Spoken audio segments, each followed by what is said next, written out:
Hello. I know this like track and this music is a lot more chill than the content we're about to view. That's about all I really know regarding this game. Uh, so you know, wait, can I actually make it the? Can I make it this capture? Oh yes. Will it work? Oh, it will. Okay, cool.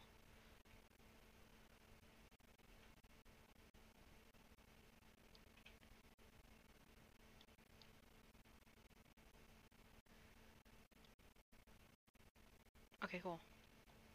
Hi.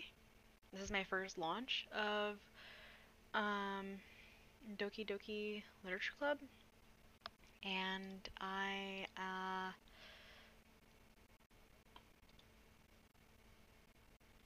don't know. Don't know what I'm getting myself into. Otherwise,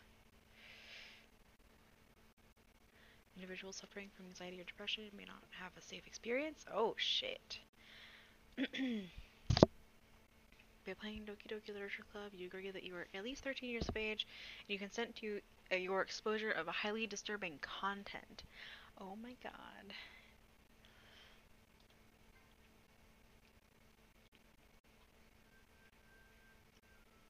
Like, the only reason I know this game is dark is because, like, one of my friends cosplayed from. I think she cosplayed the girl with the purple hair. Uh, Whatever her name is. Uh, okay. Uh, oh shit. That messed it up. Oh wait, no, it's mm, okay. Okay. Uh,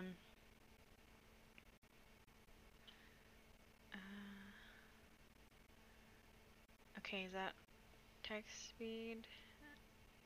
Slower.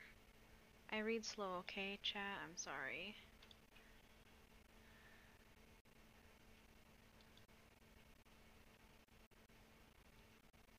Alright, let's go. I got iced tea. I got water.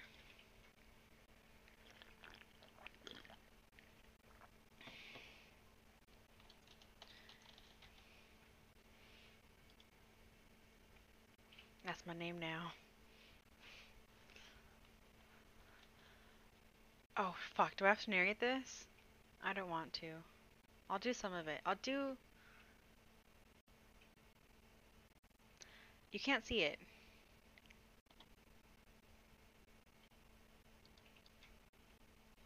Wait. What? Hey, Alto. Okay. I see an annoying girl running toward me from the distance, waving her arms in the air like she's totally oblivious to any attention she might draw to herself. That girl is Sayori, my neighbor and good friend since we were children. You know, the kind of friend you'd never see yourself making today, but it just kind of works out because you've known each other for so long? Yeah, that kind. We used to walk to school together on days like this, but starting around high school, she would oversleep more and more frequently, and I would get tired of waking up. But if she's going to chase after me like this, I almost feel better off running away. That's fucked up. However, I just sigh and idle in front of the crosswalk and let Sayori catch up to me. I overslept again. But I caught you this time. Maybe, but only because I decided to stop and wait for you. Eh? You say that like you were thinking about ignoring me? I mean, yeah, so. Well, if people stare at you for acting weird, then I don't want them to think we're a couple or something.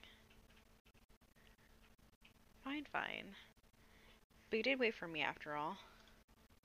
I guess you don't have it in you to be mean even if you want to. Kind of true, actually. Whatever you say, Sayori. We cross the street together and make our way to the school. As we draw near, the streets become increasingly speckled with other students making their daily commute. By the way, Keepers, have you decided on a club to join yet? A club? I told you already, I'm not really interested in joining any clubs. I haven't been looking either. That's not true. You told me you joined a club this year. I did? Did I? I'm sure it's possible that I did in one of our many conversations where I dismissively go along with whatever she's going on about. Sori likes to worry a little too much about me when I'm perfectly content just getting by on the average while spending my free time on games and anime.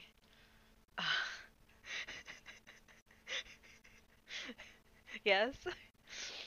Uh, I was talking about how I'm worried about you, that you won't learn how to socialize or have skills before college. Your happiness is really important to me, you know. And I know you're happy now, but I die at the thought of you becoming a NEET in a few years because you're not used to the real world. Shit. You trust me, right? Don't make me keep worrying about you. Alright, alright. I'll look at a few clubs if it makes you happy. No promises, though.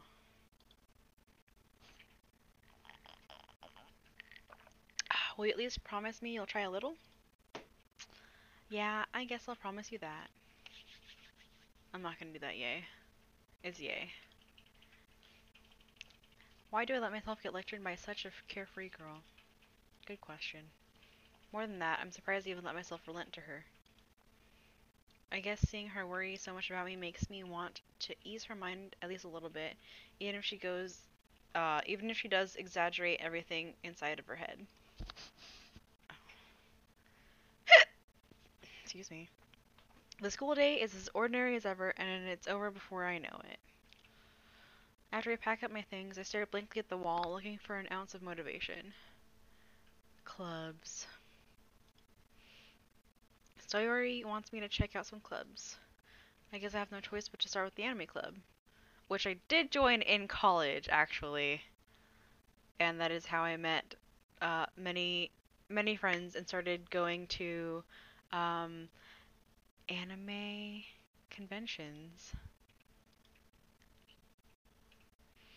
Uh, I'm the only one left in the classroom with her. I thought I'd catch you coming out of the classroom, but I saw you just sitting here and spacing out. Honestly, you're even worse than me sometimes. I'm impressed. You don't need to wait up for me if it's going to make you late to your own club. Well, I thought you might need some encouragement, so I thought, know what? Well, that you could come to my club. Sayori. Yeah? There's no way I'm going to your club. Meanie. Sayori is the vice president. Oh, shit. Fancy.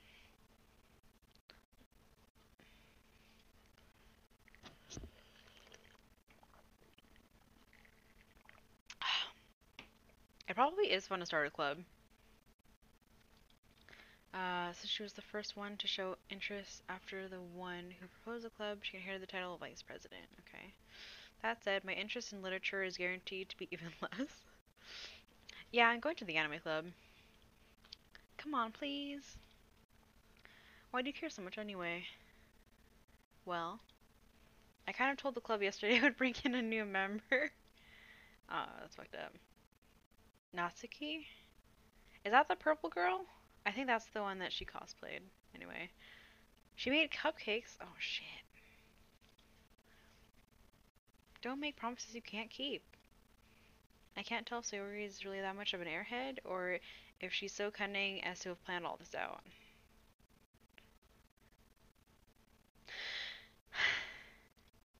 Fine, I'll stop by for a cupcake, okay?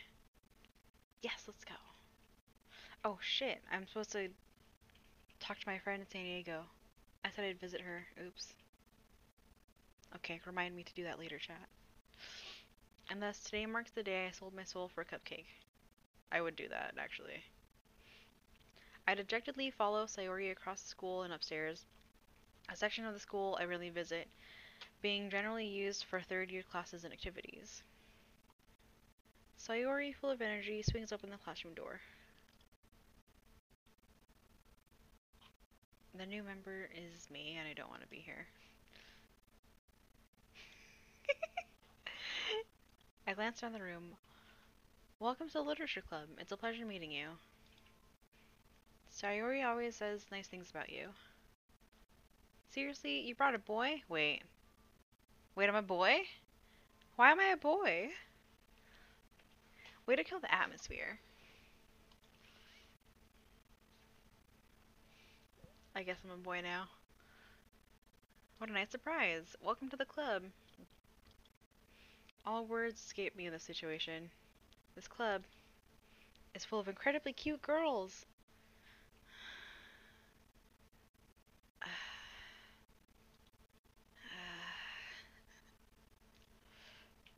If you want to say something, say it. I'm not sorry. Natsuki. Oh. Alright, well, it's not her, it's the purple lady.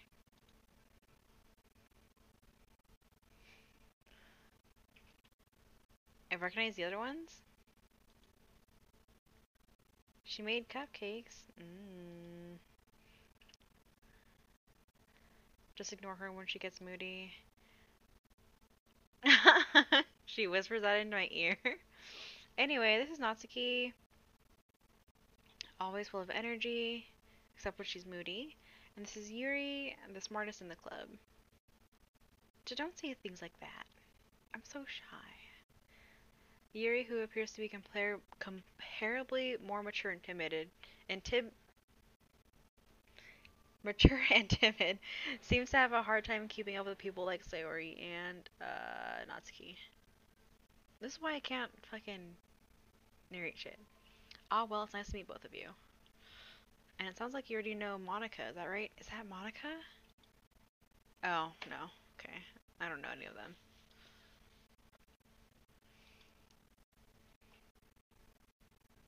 Hi. I'm not here. Sorry.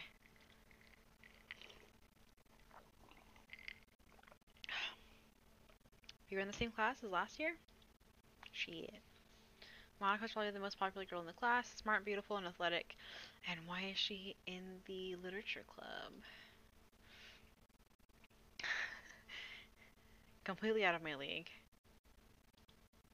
So having her smile at me so genuinely feels a little, You too, Monica. Come sit down. We made room for you at the table so you can sit next to me or Monica. I'll get the cupcakes. I want an actual cupcake.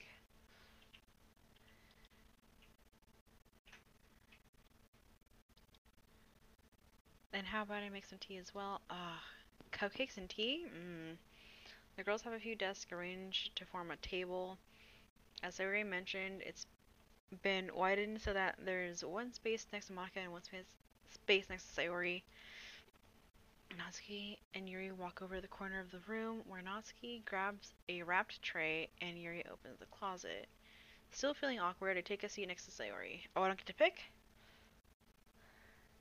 Oh, hi, Abrigina. How are you? It's currently 7:36 p.m. Natsuki proudly marches back to the table, tray in hand. Okay, are you ready? I'm ready for some fucking cupcakes. A dozen white, fluffy cupcakes decorated to look like cute little cats. Oh my god. The whiskers are drawn in icing, and little pieces of chocolate were used to make the ears. How adorable.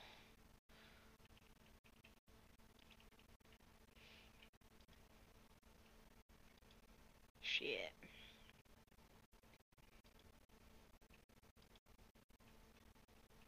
Oh my god. What a messy eater. I turn the cupcake around my fingers, looking at the best angle to take a bite. Clearly it's bottom up.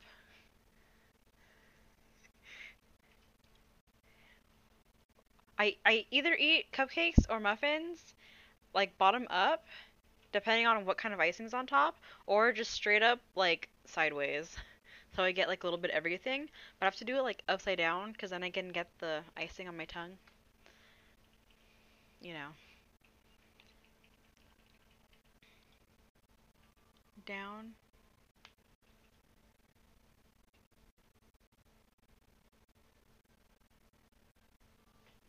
Oh shit.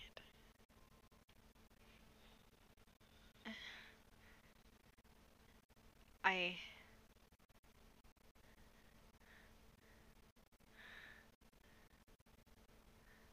wait. Oh. Oh, am I covering their faces? I'm sorry. Oh fuck.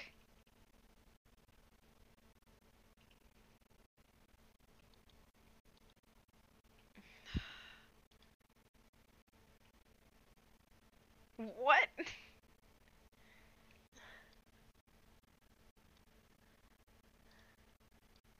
Oh no. Stay. Uh, where? Where is it? Uh, video capture. Here? Here. Okay. Yes?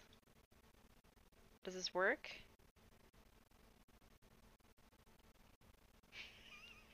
Sorry. Oh, shit. The icing is sweet and full of flavor. I wonder if she made it herself. It's not that hard, actually. This is really good. Thank you, Natsuki. Why are you thanking me? It's not like I... She did. She made them for me. Excuse me. I thought you technically did. Sayori said... Well, maybe. But not for, you. Dummy. Alright, alright. I give up on her weird logic and dismiss the conversation. Ryu returns to the table carrying a tea set. It better be oolong.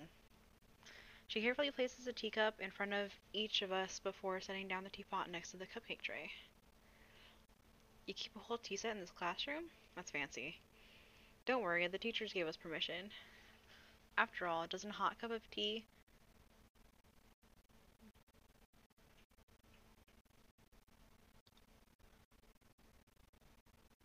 It's not updating. Why isn't it updating? What? Okay. Well, at least I was reading it for you guys. There you go. After all, doesn't a hot cup of tea always help you enjoy a good book? I guess. Don't let yourself get intimidated. Yuri's just trying to impress you. Eh? That's not... I'm a boy. Don't impress me. Insulted, Yuri looks away. I meant that, I believe you. Well, tea and reading might not be a pastime for me, but I at least enjoy tea. I'm glad. Yuri faintly smiles to herself in relief. Monica raises an eyebrow, then smiles at me. So, what made you consider the literature club? Cupcakes. I was afraid of this question. Something tells me I shouldn't tell Monica that it was practically dragged here. By Sayori. Well, I haven't joined any clubs yet, and Sayori seemed really happy here, so... That's okay, don't be embarrassed. We'll make sure you feel right at home, okay? As president of the literature club, it's my duty to make the club fun and exciting for everyone. Monica, I'm surprised. How come you decided to start your own club? You could probably be a board member for any of the major clubs. Weren't you leader of the debate club last year? Which I was in a mock trial club at my own high school. Well, to be honest, I can't stand all the politics around the major clubs. It feels like nothing but arguing about the budget and publicity and how to prepare the events. I'd much rather take something I personally enjoy and make something special out of it. And if it encourages others to get into literature, then I'm fulfilling that dream. Monica's a great leader. Yuri also nods in agreement. Then I'm surprised there aren't more people in this club yet. It must be hard to start a new club. You could put it that way. Not many people are very interested in putting out all their effort to start something brand new. Especially when it's something that doesn't grab your attention like literature. You have to work hard to convince people that you're both fun and worthwhile. But it makes school events like the festival that much more important. I'm confident that we can really grow this club before we graduate. Right, everyone? Yeah, we'll do our best. You know it. They agree. Such different girls, all interested in the same goal. Monica must have worked really hard to find these three. Maybe that's why they were all so delighted by the idea of a new member joining.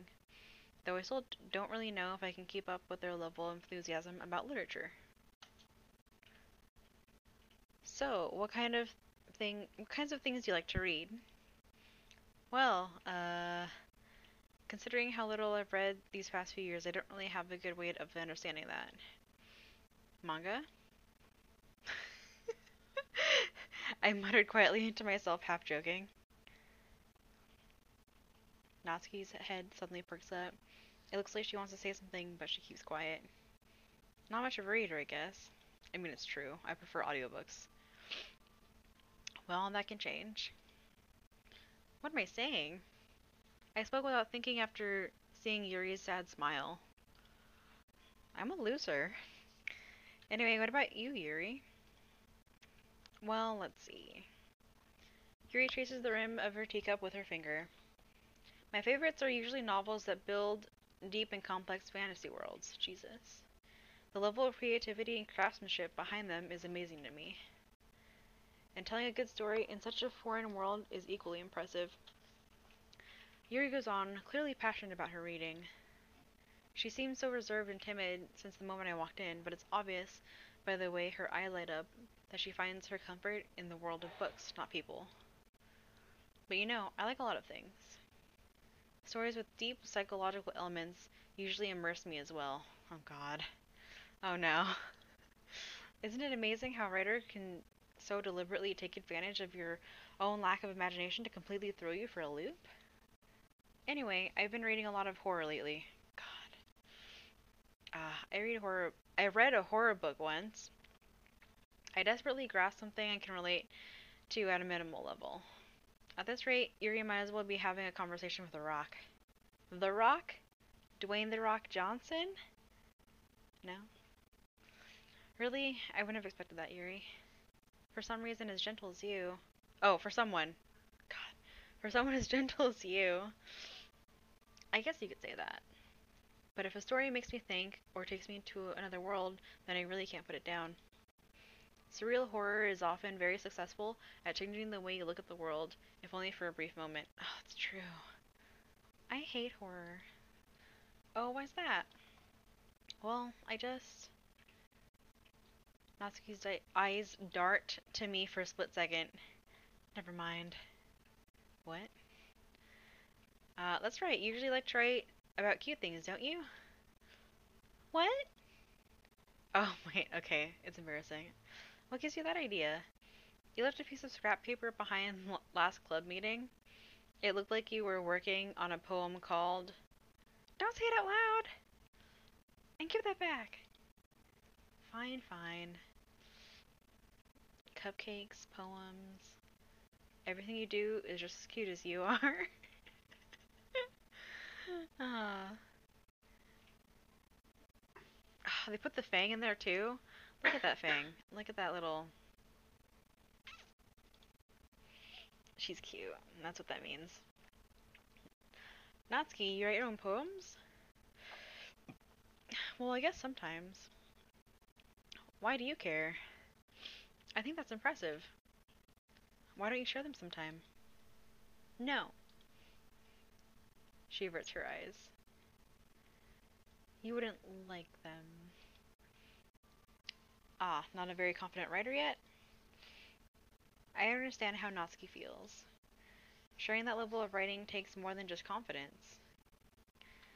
The truest form of writing is writing to oneself. Yeah. You must be willing to open up to your readers, exposing your vulnerabilities and showing even the deepest reaches of your heart. Do you have writing experience too, Yuri? Maybe if you share some of your work, you can set an example and help Natsuki feel comfortable enough to share hers. That face. I guess it's the same for Yuri. Oh, I wanted to read everyone's poems. We all sit in silence for a moment. Okay, I have an idea, everyone. Hmm? Natsuki and Yuri look quizzically at Monica. Let's all go home and write a poem of our own. Then next time we meet, we will all share them with each other. That way everyone is even. Um, yeah, let's do it. Plus, now that we have a new member, I think it would help us all get a little more comfortable with each other and strengthen the bond of the club. Isn't that right? Me. A boy. Monica smiles warmly at me once again. Hold on, there's still one problem. Huh? What's that? Now that we're back to the original topic of me joining the club, I bluntly come forth with what's been on my mind the entire time. Fucking cupcakes. I never said that I would join this club. Sayori may have convinced me to stop by, but I never made any decision. God damn, I can't read. I still have other clubs to look at, and, I lose my train of thought. Their stares are heavy. All four girls stare back at me with dejected eyes. But, I'm sorry, I thought... Keepers. You all. I'm defenseless against these girls. I'm really not. How am I supposed to make a clear-headed decision when it's like this? That is, if writing poems is a price I need to pay in order to spend every day with these beautiful girls. Right. Which team? What team am I? I don't know. What are the teams? I'll join the literature club. One by one, the girls' eyes light up. Yes, I'm so happy. Sawyer wraps her arms around me, jumping up and down. Hey, you really did scare me for a moment. If you really just came for the cupcakes, I would be super pissed. Well, she's gonna be pissed then. And that makes it official. Welcome to the literature club. Ah, thanks, I guess. Okay, everyone. I think with that, we can officially end today's meeting on a good note. Everyone remember tonight's assignment. Write a poem to bring to the next meeting so we can all share. Monica looks over at me once more. God, sorry. Keepers, I look forward to seeing how you express yourself. Yeah. Can I really impress the class star Monica with my mediocre writing skills? Who knows? Find out next time on... I already feel the anxiety welling up inside me. Meanwhile, the girls continue to chit-chat as Yuri and Natsuki clean up their food. Hey, Keepers, since we're already here, do you want to walk home together? I guess. That's right, Sarah and I never walk home together anymore because she always stayed home after school. Or stayed after school for clubs. Sure, might as well. Yay. With that, the two of us depart the club room and make our way home. The whole way, my mind wanders back and forth between the four girls. Sayori, Natsuki, Yuri, and of course Monica. Well, oh fuck, I didn't read it! Will I what? Oh. Will I really be happy spending every day after school in a literature club? And perhaps I'll have the chance to grow closer to one of these girls. Do we get to pick? Alright. I'll just need to make the most of my circumstances, and I'm sure good fortune will find me. Oh, is that what you're asking what team I'm on? Which girl? I don't know. And I guess that starts with writing a poem tonight. it's time to write a poem. Pick words you think your favorite club member will like. Something good might happen with whoever likes your poem the most.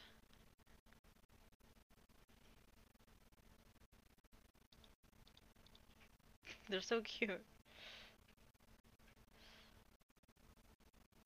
I think I'm biased. I think I like her the best.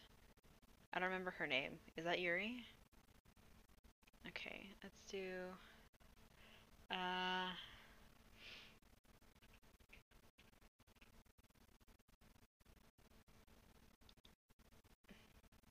oh, it's only one per. Oh, fuck. Uh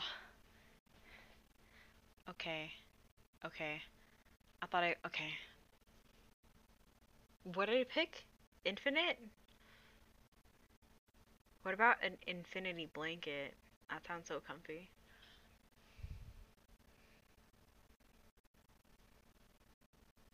I think I like blanket. Oh, socks. Fucking suicide. Oh my god. Why is this here? Okay, socks, socks.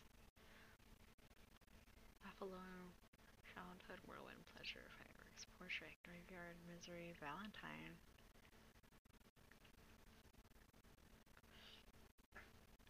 But why isn't the president there?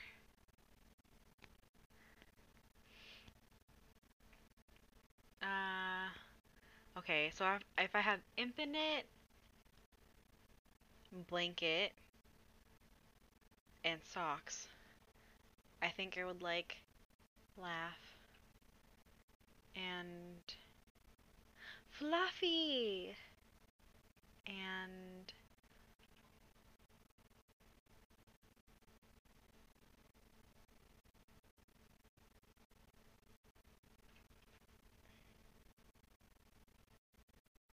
hmm, universe. I love being fluffy. Okay, games.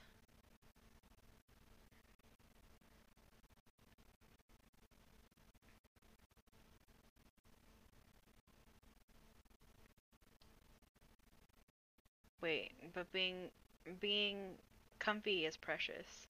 Let's do that. After image. Oh my god. I already want to redo this and just make like a really fucked up character or word list. Bed. Oh, let's do bed. Oh, clouds. That's definitely in my up my alley. Uh, together. Ooh, warm? Warm. Kitty. I'm biased.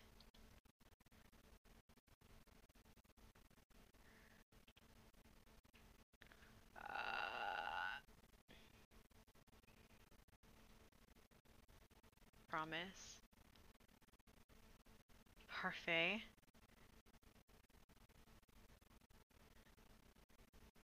These are so random. I mean, they're not random, obviously, but so the horror one must be her because she's reading that shit. So I think I already fucked up. I don't know who I'm catering to besides myself. So um, entropy, massacre. What?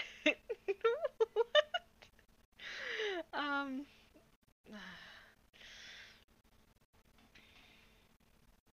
music. That's comfy. Vacation's comfy too. Vacation's very comfy. Mm, it's just pink, pink, pink, pink, pink, pink infinite blanket. Uh, dream.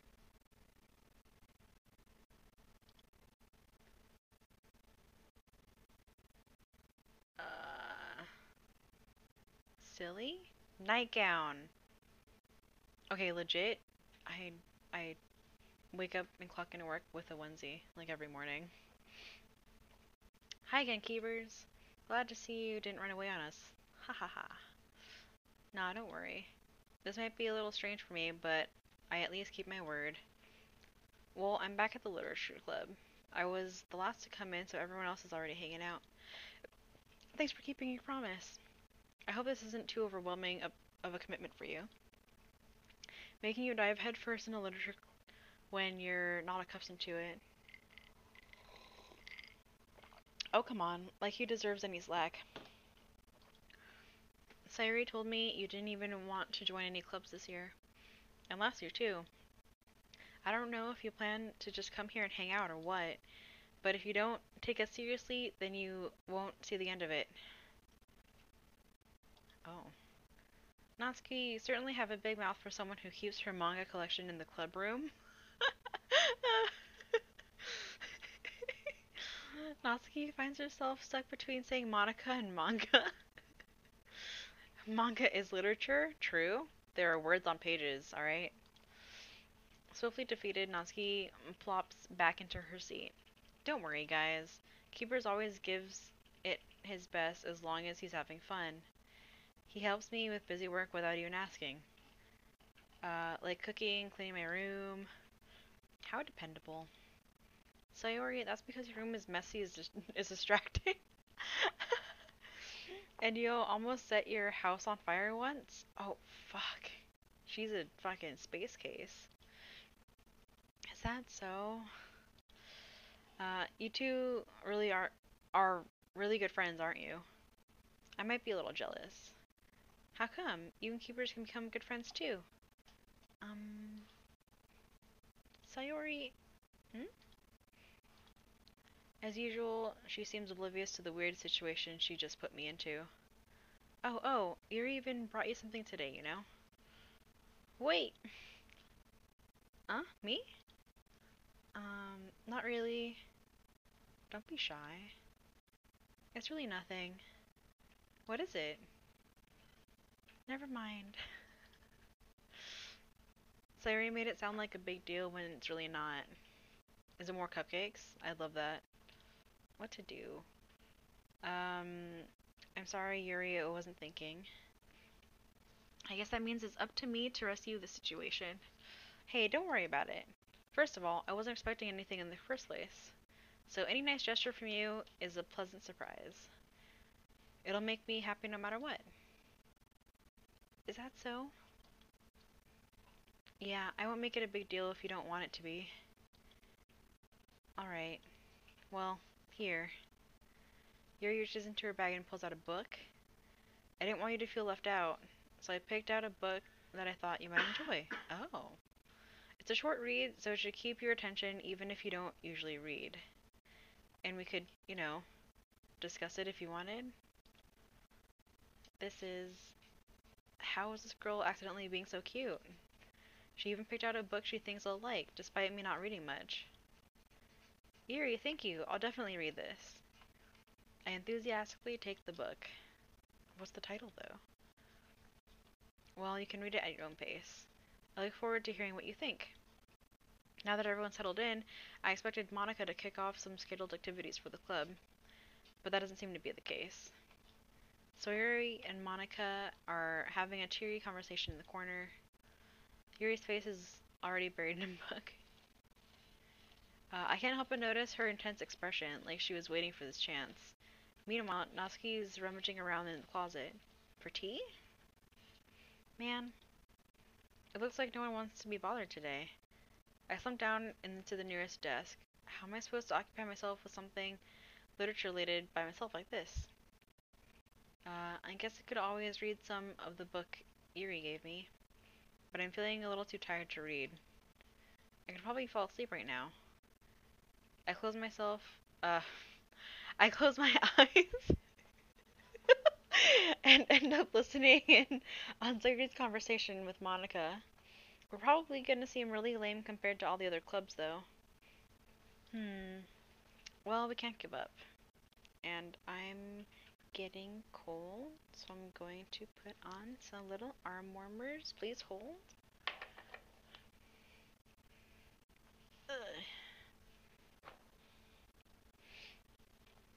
The festival is a chance to show everyone what literature is all about. The problem is that the idea of literature club sounds too dense and intellectual. True. But it's not like that at all, you know? Or is it? We just need a way of showing that to everyone. Something that speaks to their creative minds. That doesn't solve the problem, though. What do you mean? Even if you come up with the most fun thing ever, nobody will come in the first place if it's a literature event. So it's more important to figure out how to get people to show up in the first place, you know? And after they come, we can do the thing to speak to their creative minds. What's this?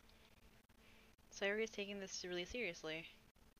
It's rare to hear her deliberating like this.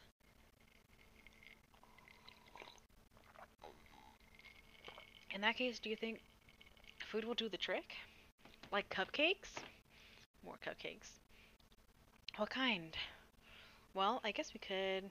Cupcakes! Yes! Yes! Ah, good thinking. Natsuki would love to do that. Oh, you're right. Natsuki makes the best cupcakes. That works out perfectly. That wasn't why you suggested it? Cupcakes speak to my creative tummy. Same. Big same. Cupcakes it is then. I'm hungry. Anyway, we still need to work out the details of the event itself. I find myself smiling and napping. In the end, Sayori is still her usual self. But therein— oh fuck. Okay. Therein lies the unexpected reason I admire her. Unlike me, who has trouble finding any motivation at all. Sayori can put her mind to things and make them come to life. I suppose that's why I end up letting her get on my case about things. I cannot help but wonder what it would be like to see the world through her eyes. Oh god. I open my eyes to find her face filling my vision. I nearly fall out of my chair. Sorry. Wait, actually I'm not sorry at all. It's your fault for sleeping like that. This isn't the napping club? It fucking should be, though. Sign me up. Does our school have a napping club? You're staying up late again, aren't you? Now that you're in a club, you're gonna have less time for anime, you know. You'll need to get used to it. Don't say that out loud. I glance over my shoulder to see Monica, if overheard. Words. It's true, though. Yeah. I know, I know. You're always looking out for me, Sayori. It's what I do best. That's a problem? What? What about you? You look out for me better than you look out for yourself. You're still oversleeping every day, aren't you? Eh? Not every day. That's not very convincing. How many days this past week have you gotten up and on time? It's a secret. I knew it. Come on. At least give me the benefit of the doubt. I can't even do that. Look, Sayori, it's written all over you. Eh? She glances around at herself. How's it written all over me? You were clearly in a rush this morning. Look, your hair is sticking out all around here. I run my fingertips down the side of her hair, trying to straighten it out. Man, you really needed a brush for this. My hair's just really hard to get right. I won't fall for that. There's more than just your hair. Look, your bow isn't straight either. And there's toothpaste stain on your collar? Is there? Oh shit. Wait. Yeah. I try to wipe it off with my finger, but nobody would ever notice that. Of course they would. Nobody's gonna tell you about it because they don't want to embarrass you. Fortunately, I really don't care about that. Hey, you meanie. And you don't even keep your blazer buttoned up. Seriously, Sayori? Why do you think you don't have a boyfriend yet? That's fucked up. That's Superman. Sorry, but you'll thank me later. I start to button her blazer from the bottom. Once you see how much better it looks, you'll change your mind. Oh god. I don't like this. Ugh, this is so funny. What is? Well, I was just thinking how weird it is to have a friend who does these kinds of things. Hmm? Don't say that. You'll make me feel weird about it, stupid. It's okay though. I'm happy we're like this. Aren't you? Uh, I guess. Hey, be careful. The button might come off. Why is this one so hard to close? I struggle to fully close the button near her chest. Does this thing even fit you properly? It did when I bought it. Are her boobs getting bigger? That's uncomfy. If you ever buttoned it, you would have noticed it sooner than it doesn't fit you anymore. What are you smiling about? It feels like boobs got bigger again. Don't say that out loud.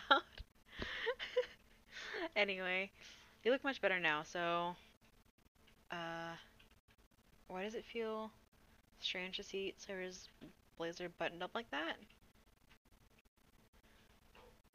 This is still right, it's not moving. I think I'm just like staring too intensely at the words. But it's so stuffy. Uh, it's not worth it at all. She hastily unbuttons her blazer once more. Phew, that's so much better. She puts her arms out and twirls it around. So if I keep it unbuttoned, then I won't get a boyfriend, right? What kind of logic is that? And why are you saying that like it's a good thing? Because if I had a boyfriend, then he wouldn't even let you do things like this. And you take care of me better than anyone else would anyway. You take care of me? Yeah. Sorry. So that's why I'm keeping it unbuttoned. Stop saying all these embarrassing things. Huh? I didn't say anything embarrassing. Jeez. Well, anyway, just focus on trying to wake up a little earlier. Only if you focus on going to bed earlier? Fine, fine. It's a deal. I guess we really are better at taking care of each other than we are of taking care of ourselves. Yeah, I guess so, huh?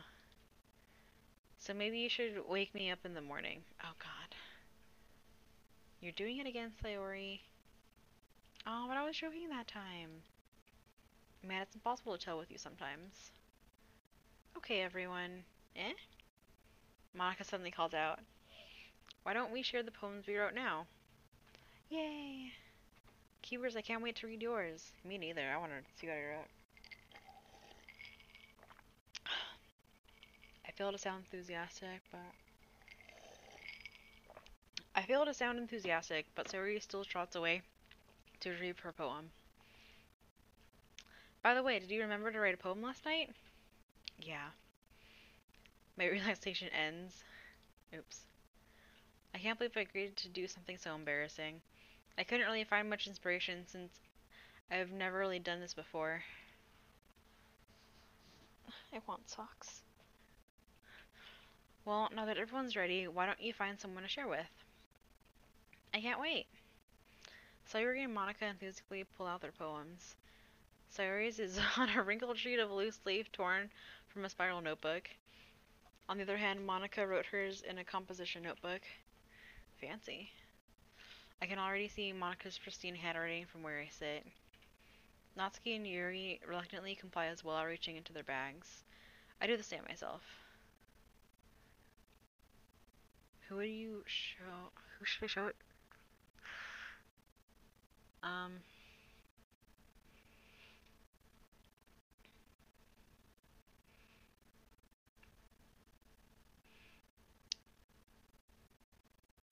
I want to go for Yuri, but I don't think she'll like my poem.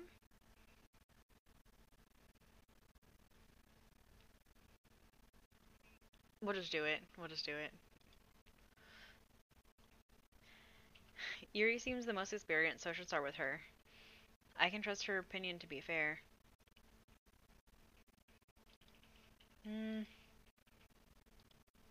Yuri stares at the poem.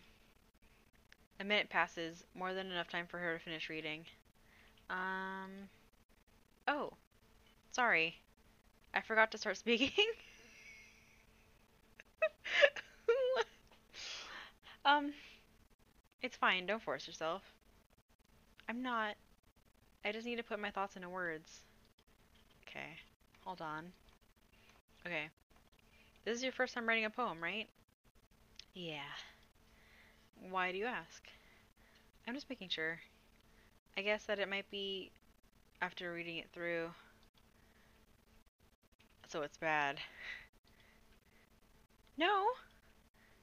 Did I just raise my voice? I'm so sorry.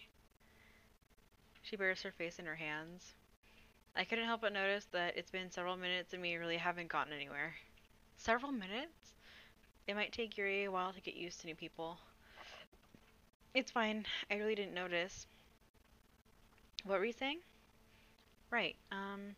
It's just that there are specific writing habits that are usually typical of new writers. And there have been, and having been through that myself, I kind of learned to pick up on them. I think the most noticeable thing I recognize in new writers is that they try to make their style very deliberate. In other words, they tend to pick a writing style separate from the topic matter and they form fit the two together. The end result is that both the style and the expressiveness are weakened. Once Yuri finds her train of thought, it's as if her demeanor totally changes. Her stammer is completely gone and she sounds like an expert. Of course, that's not something you can be blamed for.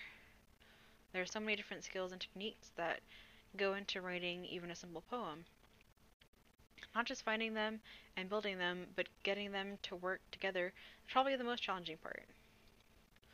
It might take you some time, but it all comes with practice and learning by example and trying new things.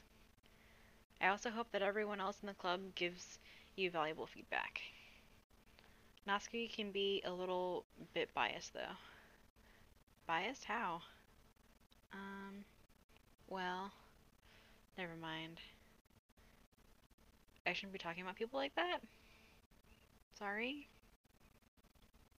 I'm not sure if Yuki's apologizing to herself, to me, or to Natsuki. Do you mind if I read your poem now? Please do. I'd love to share my thought process behind it. Oh god.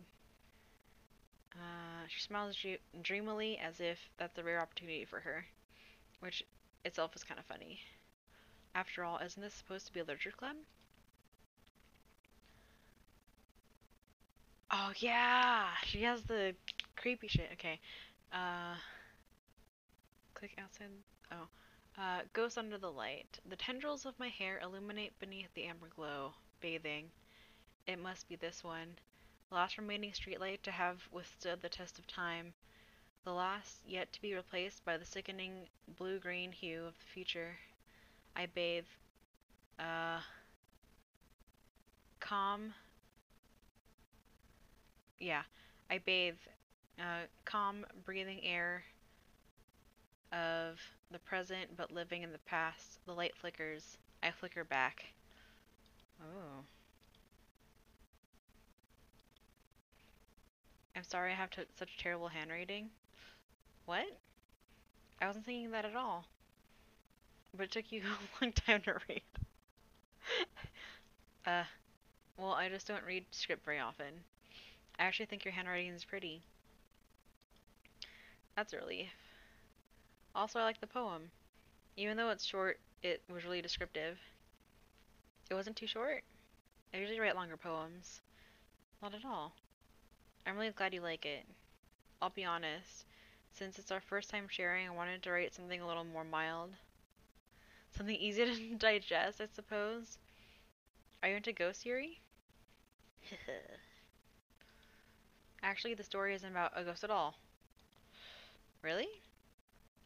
I must have totally missed the point. Well, I suppose you generally glance over it after all. But remember that poets often express their own thoughts, feelings, and experiences in their work. They usually do more than tell a simple story or paint a picture.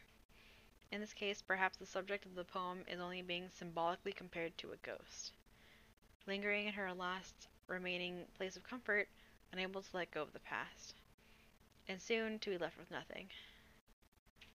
And that's a little more solemn putting it that way. I hadn't even thought of that. That's impressive. It's nothing really. Well, it makes me happy that you think that.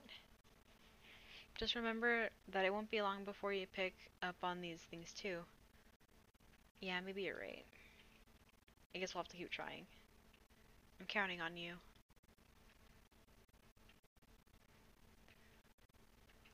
Who should read my poem next? I'm gonna put on socks first. My feetsies are cold.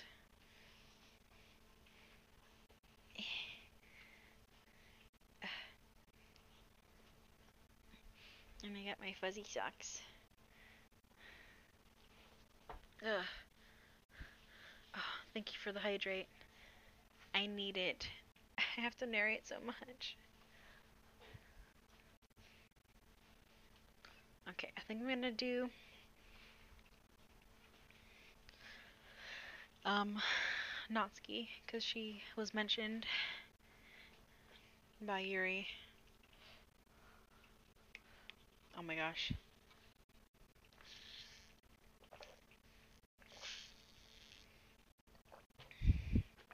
Okay.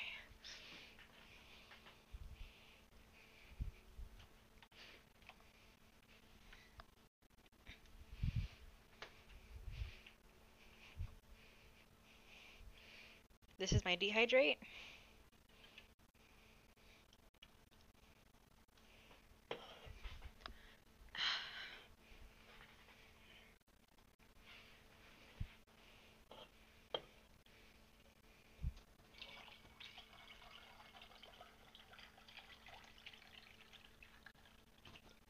Oh no.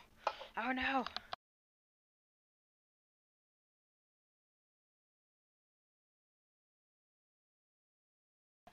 My tea was overflowing. Which, this is so good, by the way. It's like barely sweetened tea. And it's yummy.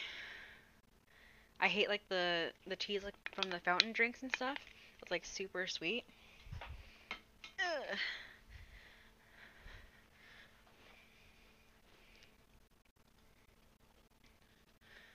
Does she like my poem? Okay, we'll start with the things that I don't like. First of all,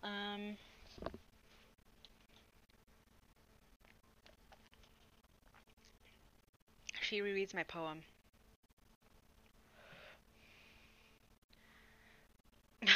Thank you.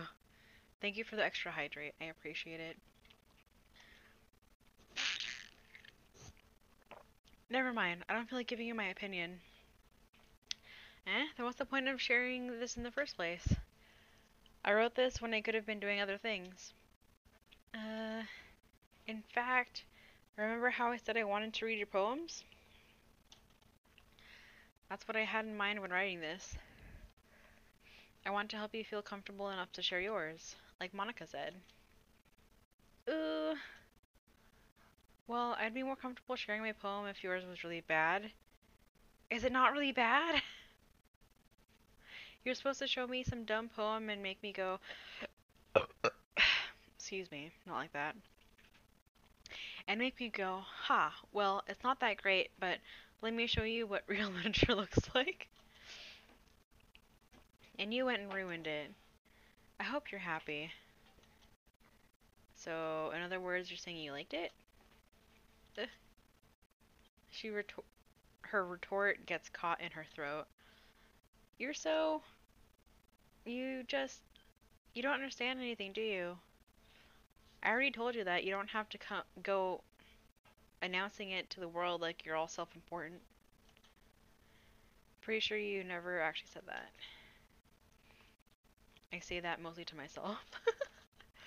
Natsuki must really hate me or something. I can't figure out if it's a win or a loss that she liked my poem. In any case, you still need to show me yours, right? Fine, I guess. Only because Monica will make me if I don't.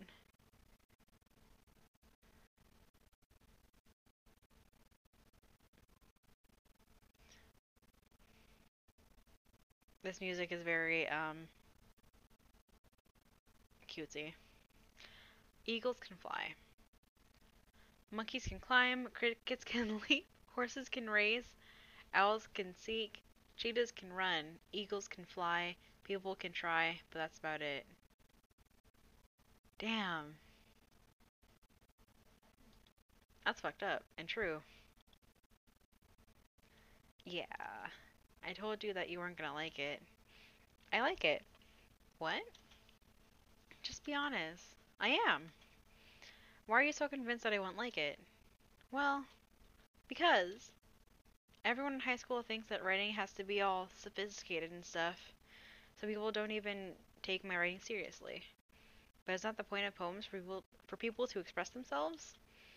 Your writing style wouldn't make your message any less valid. Yes, exactly. I like when it's easy to read, but it hits you hard. Like in this poem.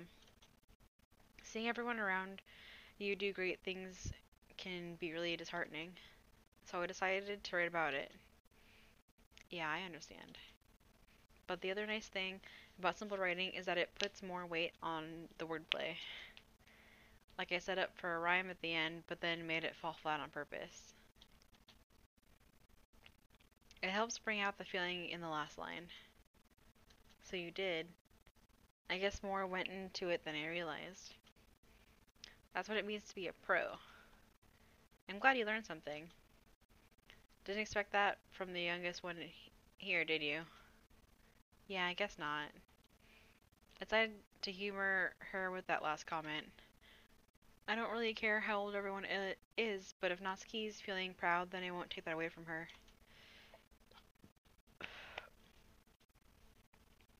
Let's do Monica next. We'll save the friend for last. So she hates people, it seems? I guess so. Hi, Keepers. Having a good time so far? Yeah. Good, glad to hear it.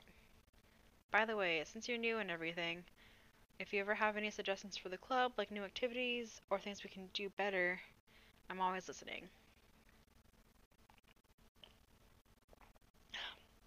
Don't be afraid to bring things up, okay? Alright, I'll keep that in mind. Of course I'll be afraid to bring things up. I'm much better off going with the flow until I'm more settled in. Anyway, want to share your poem with me? It's kind of embarrassing, but I guess I have to. Don't worry, we're all a little embarrassed today, you know? But it's that sort of barrier that we'll all learn to get past soon. All the L's. Yeah, that's true. I had a Monica in my poem. I like this one. It makes me think of something Sayori would like. Is that so? You and Sayori are really good friends, right? I wouldn't be surprised if you had those sorts of things in common. Ah, well, we may be good friends, but Sayori and I are actually really different. Hmm. Well, that may be the case, but maybe there are also some similarities that you wouldn't expect. The way she talks about you, it sounds like the two of you really care about each other as well, each other's well-being. Uh, Even if you show it in different ways, it ends up being more similar than you'd think. So I think that's the kind of vibe I get when reading your poem. You sure you're not reading it into it too much? I could be. Oh gosh, I sound like Yuri. But sound like Yuri? Yuri? Like the character Yuri, or? Yeah. Oh, okay. What? Huh? No. What? Huh? Yeah, the They're character. Cute. They're cute? They're cute, yeah. They're for now. For now. Yeah. Don't give me that look. They're cute for now. They're cute for now. But in any case, Yuri's reading has kind of a gentle feel to it. I can tell that she likes exploring with emotions like happiness and sadness. Who knew that someone so happy would enjoy sad things too?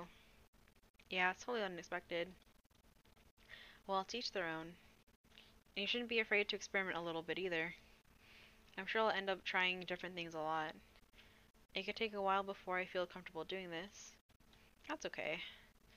I'd love to see you try new things. That's the best way to find the kind of style that suits you. Everyone else might be a little different, a little bit biased towards their own kind of styles, but I'll always help you figure out what suits you the most. So don't force yourself to write the way everyone else wants you to write. It's not like you have to worry about impressing them or anything. Mm. Anyway, do you want to read my poem now? Hell yeah. Don't worry, I'm not very good. You sound pretty confident for someone who claims to not be very good. Well, that's because I have to sound confident. That doesn't mean I always feel that way, you know?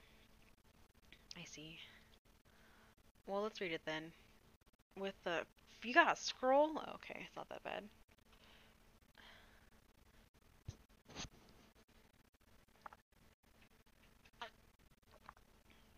Hole in wall. Okay.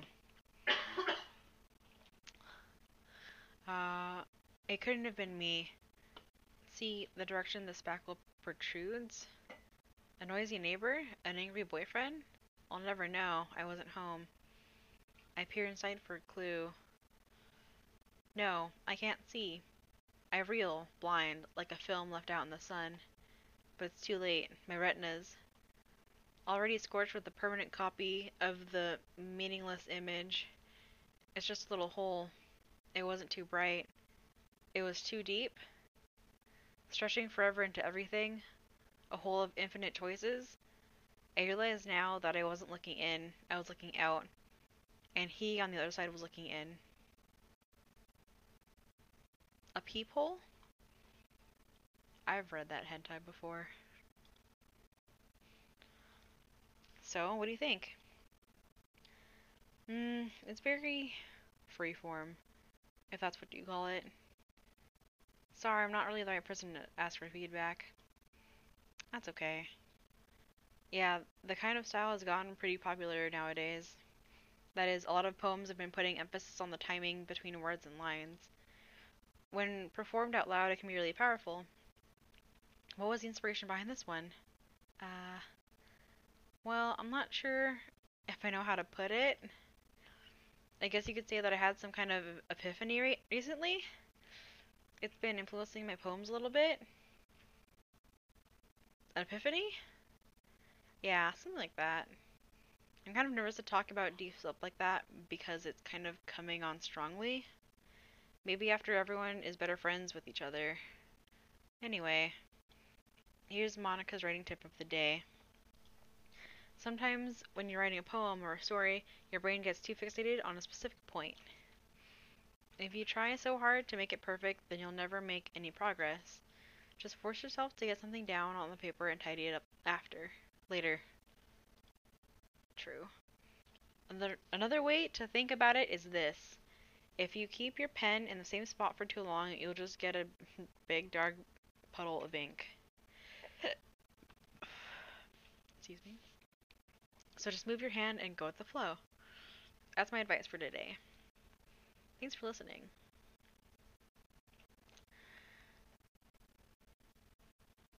Okay.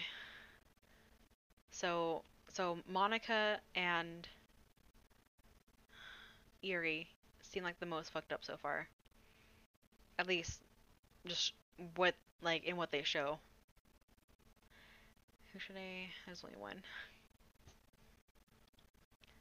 Oh my goodness. This is so good. Huh? I love it. I had no idea you were such a good writer. Sayori, you must be seriously overreacting. I'm not a good writer at all.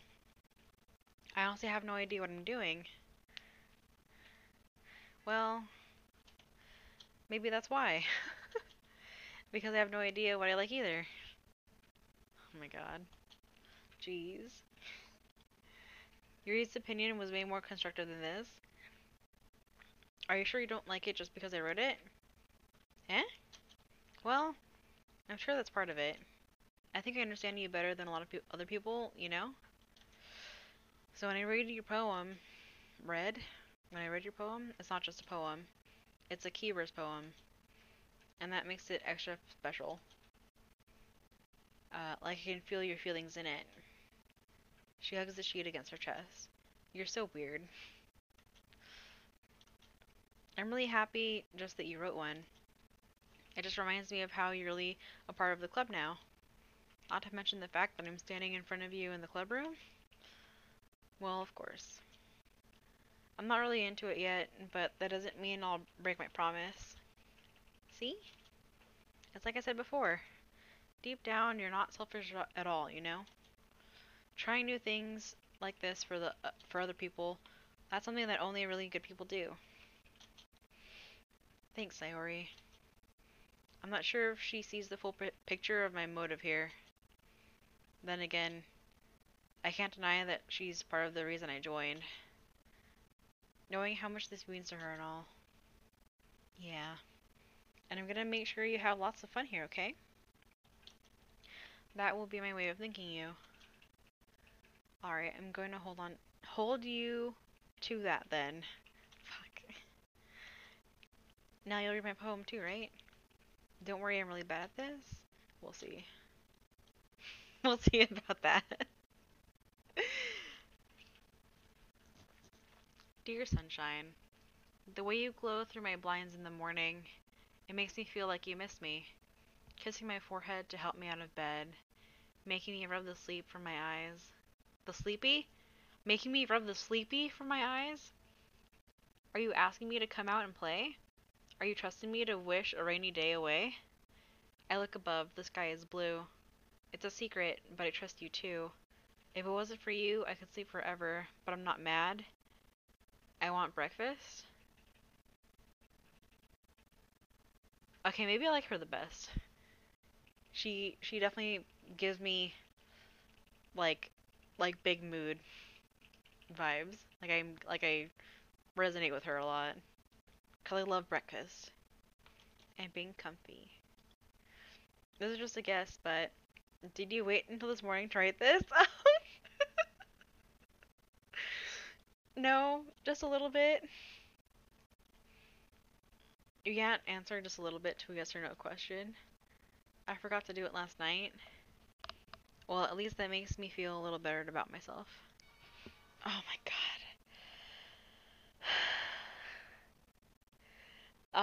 Nintendo was here. Thank you for following and scaring the shit out of me. Welcome. Don't be mean. I still tried my best. Yeah.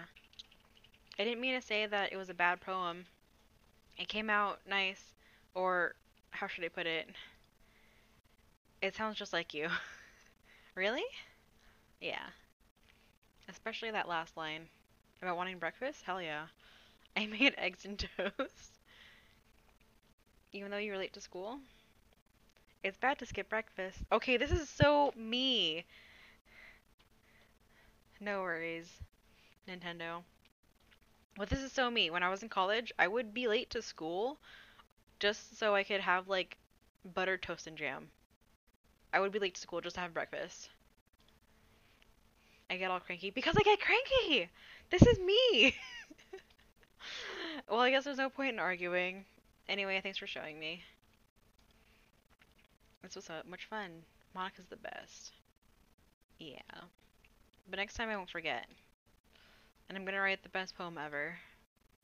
Well, I guess look forward to it. Phew. I guess that's everyone. I glanced around the room. That was a little more stressful than I anticipated. It's as if everyone is judging me for my mediocre writing abilities. Even if they're just being nice, there's no way my poems can stand up to theirs. This is a literature club after all. I sigh. I guess that's what I ended up getting myself into. Across the room, Sayori and Monica are happily chatting. My eyes land on Yuri and Natsuki. They gingerly exchange sheets of paper, sharing their respective poems. As they read in tandem, I watch each of their expressions change. Natsuki's eyebrows furrow in frustration. Meanwhile, Yuri smiles sadly. What's with this language? Hmm? Did you say something? Oh, it's nothing. Natsuki dismissively returns the poem to the desk with one hand. I guess you could say it's fancy. Thanks. Yours is cute. Cute? Did you completely miss the symbolism or something? It's clearly about the feeling of giving up. How can that be cute? I know that. I just meant it's very cute. The language, I guess. I was trying to say something nice. Eh?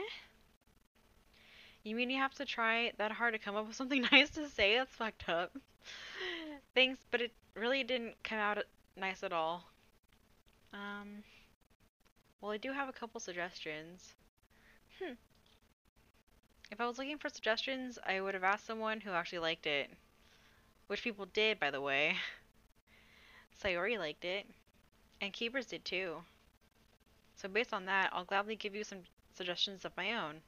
First of all, excuse me. I appreciate the offer, but I've spent a long time establishing my writing style.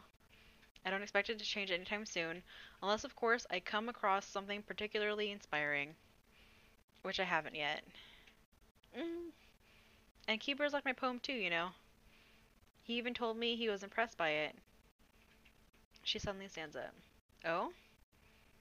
I didn't realize you were so invested in trying to impress our new member, Yuri. Eh? This music?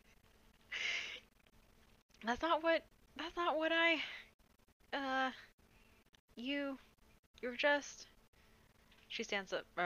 Yuri stands up as well. Maybe you're just jealous that Keepers appreciates my advice more than he appreciated yours. Huh. And how do you know he didn't appreciate my advice more? Are you that full of yourself? I. No. If I was full of myself, I would deliberately go out of my way to make everything I do overly cutesy. Oh my god. Um, is everyone okay? Well, you know what?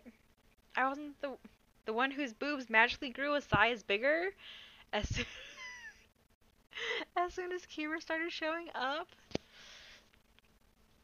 Natsuki, that's a little. This doesn't involve me. Fuck. I don't like fighting guys. Suddenly, both girls turned towards me as if they just noticed I was standing there. Keepers. She. She's just trying to make me look bad. That's not true. She started it. If she could get over herself and learn to appreciate that simple writing is more effective, then this wouldn't have happened in the first place. Oh my god.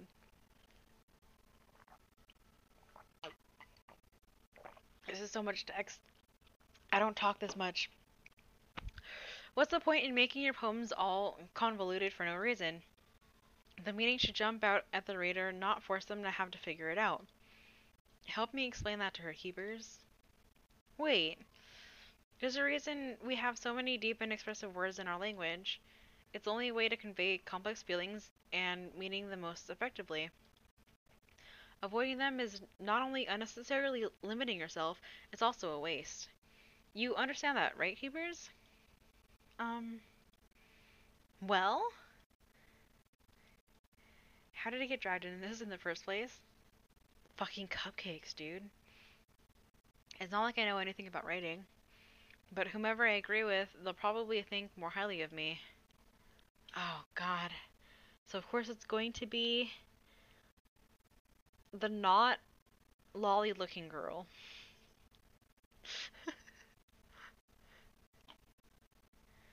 But I gotta feel bad because she's so pouty and adorable.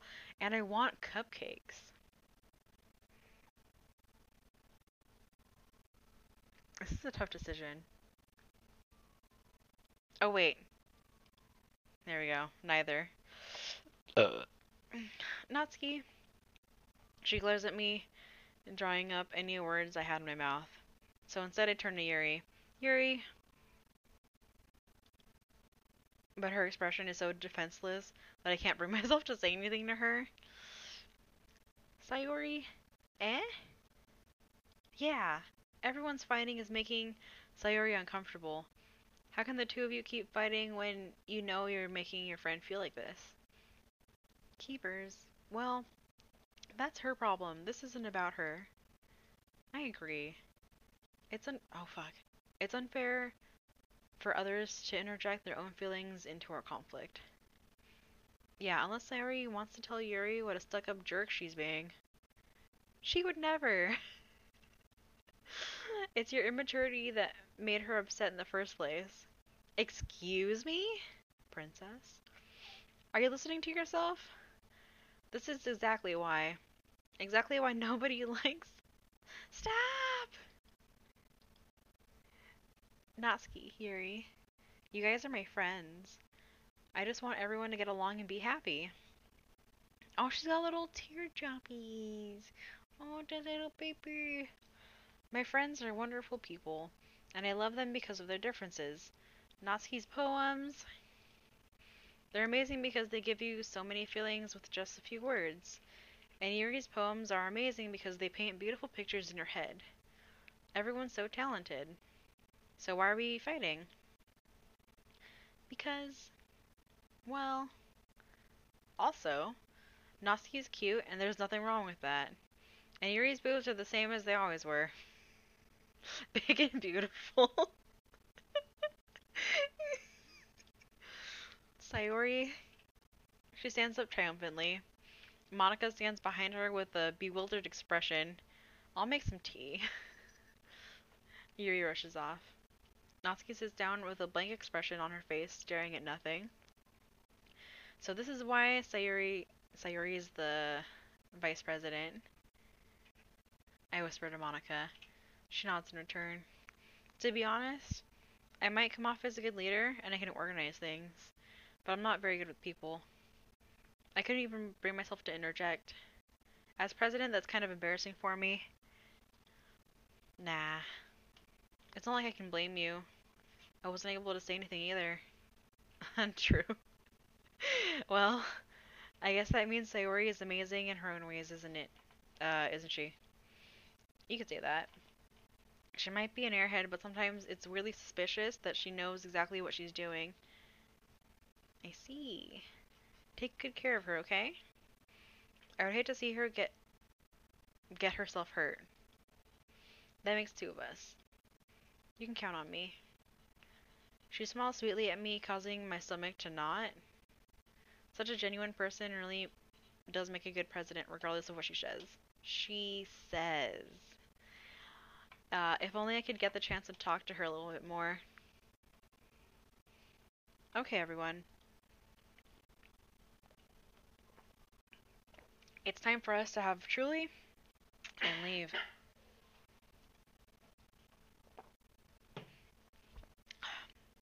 How do you feel about sharing poems? It was a lot of fun. Well, I'd say it was worth it. It was alright. Well, mostly. Thank you for the biddy. Dark dang. You're a baby. It was alright. Well, mostly. Keepers, how about you? Yeah, I'd say the same. It was a neat thing to talk about with everyone. Awesome. In that case, we'll do the same thing tomorrow. And maybe you'll learn something from your friends, too. So your poems will turn out even better. I think to myself, I did learn a little more about the kinds of poems everyone likes. With any luck, that means I can at least do a better job impressing those I want to impress.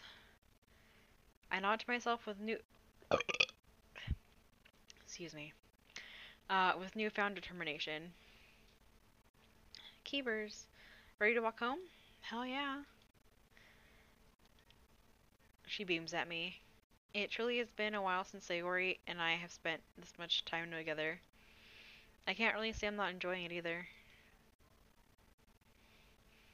Sayori, about what happened earlier. What do you mean? You know, between Yuri and Natsuki? Does that kind of thing happen often? No, no, no. That's really the first time I've seen them fight like that. I promise they're both wonderful people. Fuck. You don't you don't hate them, do you? No, I don't hate them. I just wanted your opinion, that's all. I can see why they make good friends with you. Phew. You know, Keepers, it's nice that I get to spend time with you in the club. But I think seeing you get along with everyone is what makes me the happiest. And I think everyone really likes you too. That's every day is gonna be so much fun. It looks like Sayori still hasn't caught on to the kind of situation I'm in. Sure, being friends with everyone is nice, but does it really need to stop there? Oh god. Well, just have to see what the future holds, Sayori. I pat her on the shoulder. I said that more to myself than to her, but it's easy to use her as an internal monologue sometimes. Okay. Yeah. Let's do this. Okay, it's gonna get dark. What's my next thing? Okay, let's see.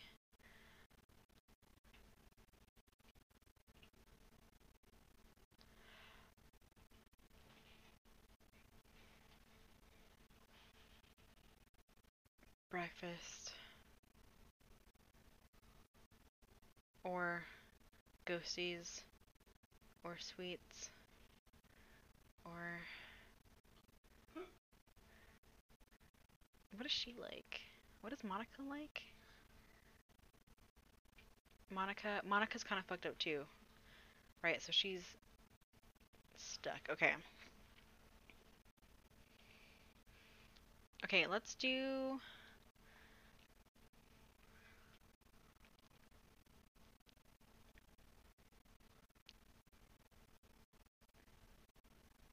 Well, bed can go anyway, so I kind of want to do bed. But melancholy is gonna hit like eerie in the here, so let's try that. Let's try that first. Boop.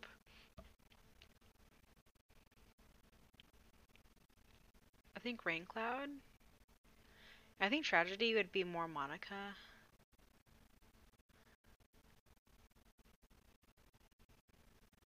Oh, melancholy nightgown. I think that's pretty. Hey Napoleon, how are you?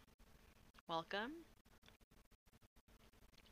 Okay, melancholy nightgown melody.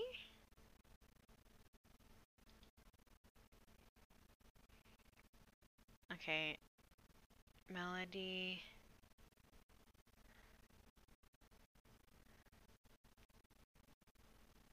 Melancholy landscape.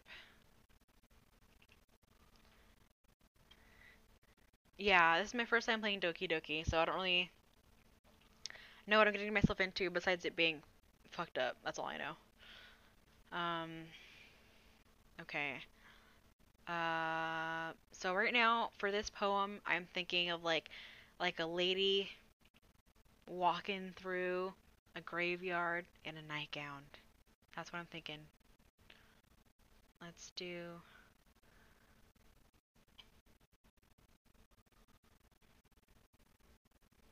melancholy and bliss. I don't know. Determination? I like determination. Oh, but memories are good too. Let's do memories. And peace? Peace in the melancholy? Is that possible? Bouncing boobies? Um,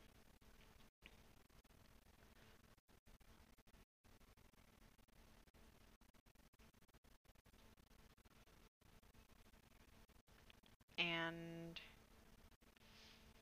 forgive, because that goes with peace, I feel like. And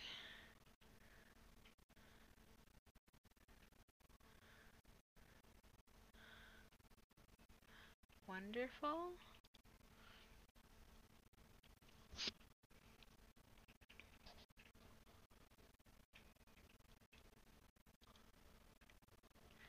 Um, Sensation? Ambient. Ambient.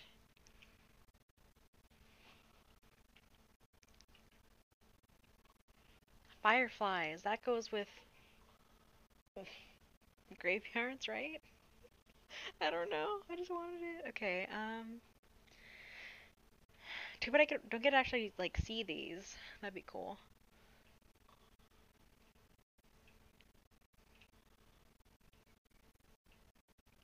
Like the red ribbon that ties people's fingies together. Uh,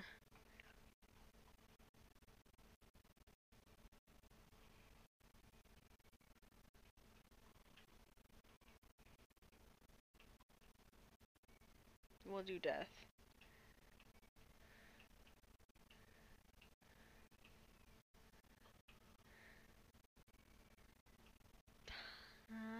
Essence.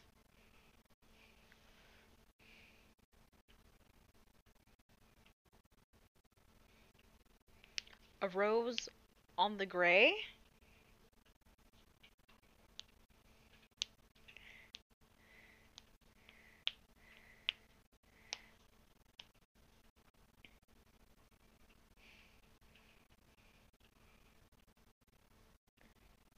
Heartbeat. We'll do that.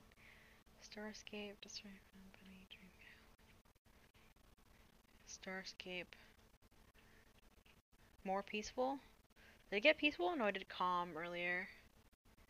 Email. Let's do. Yeah, I'll do peaceful.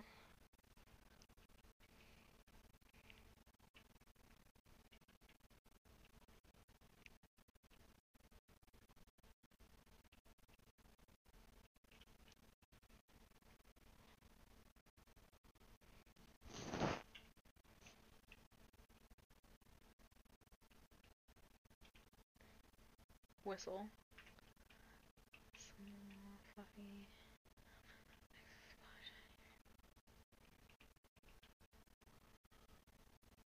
Aura.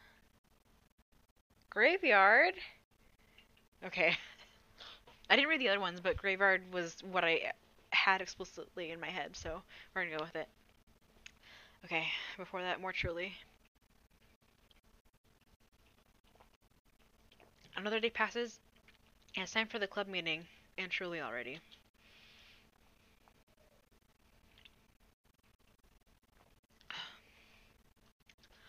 I've gotten a little more comfortable here over the last couple of days. Entering the club room, the usual scene greets me. Hi, keepers. Yo, Sayori. Looks like you're in a good mood today. I'm just still not used to you being in the club, that's all. I see. That's a pretty simple thing to get you in a good mood. But I guess it's always the simple things with you anyway. Are you calling her simple? Shit. Speaking of which. Excuse me. I'm kinda hungry. Will you come with me to buy a snack? Hell yeah. Oh. Okay. That's not like you at all. It's not. I have my reasons. Why don't we take a look at your purse, Sayori? Why that all of a sudden? No reason, really. I just wanted to look at it. Sayori nervously retrieves her coin purse. She fumbles with the latch and gets it open. Then she turns it upside down and lets its contents spill onto the desk. Only two small coins fall out. I knew it.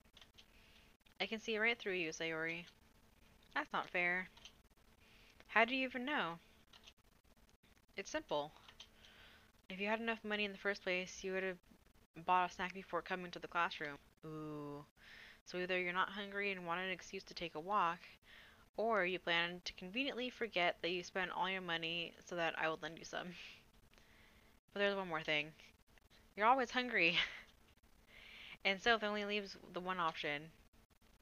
Ooh, I give up. Don't make me feel guilty. If you feel guilty, that means you deserve to feel guilty. Yuri suddenly giggles. Eh? I didn't notice that she was. Oh, oops. That she was right there. Her face is in her book, as always. Uh, I wasn't listening or anything. It was just something in my book.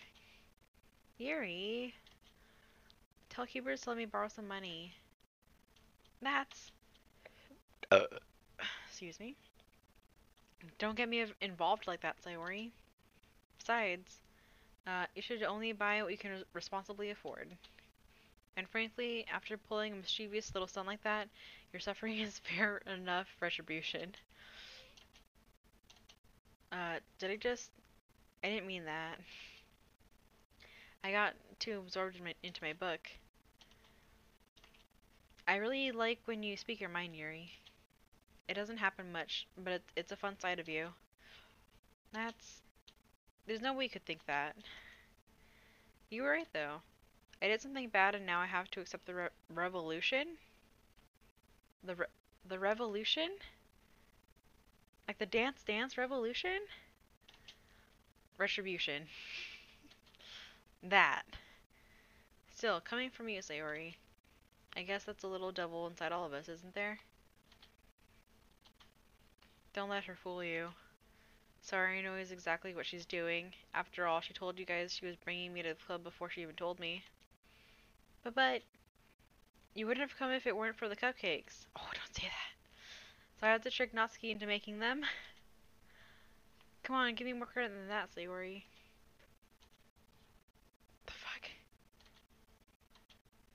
Out of nowhere, something smacks Sayori in the face and tumbles onto the desk. Ow. What was... Eh? A cookie? Sure enough, it's a giant cookie wrapped in plastic. Sayori glances around. Is this a miracle? It's because I paid my restitution? Retribution. Actually, that one almost worked.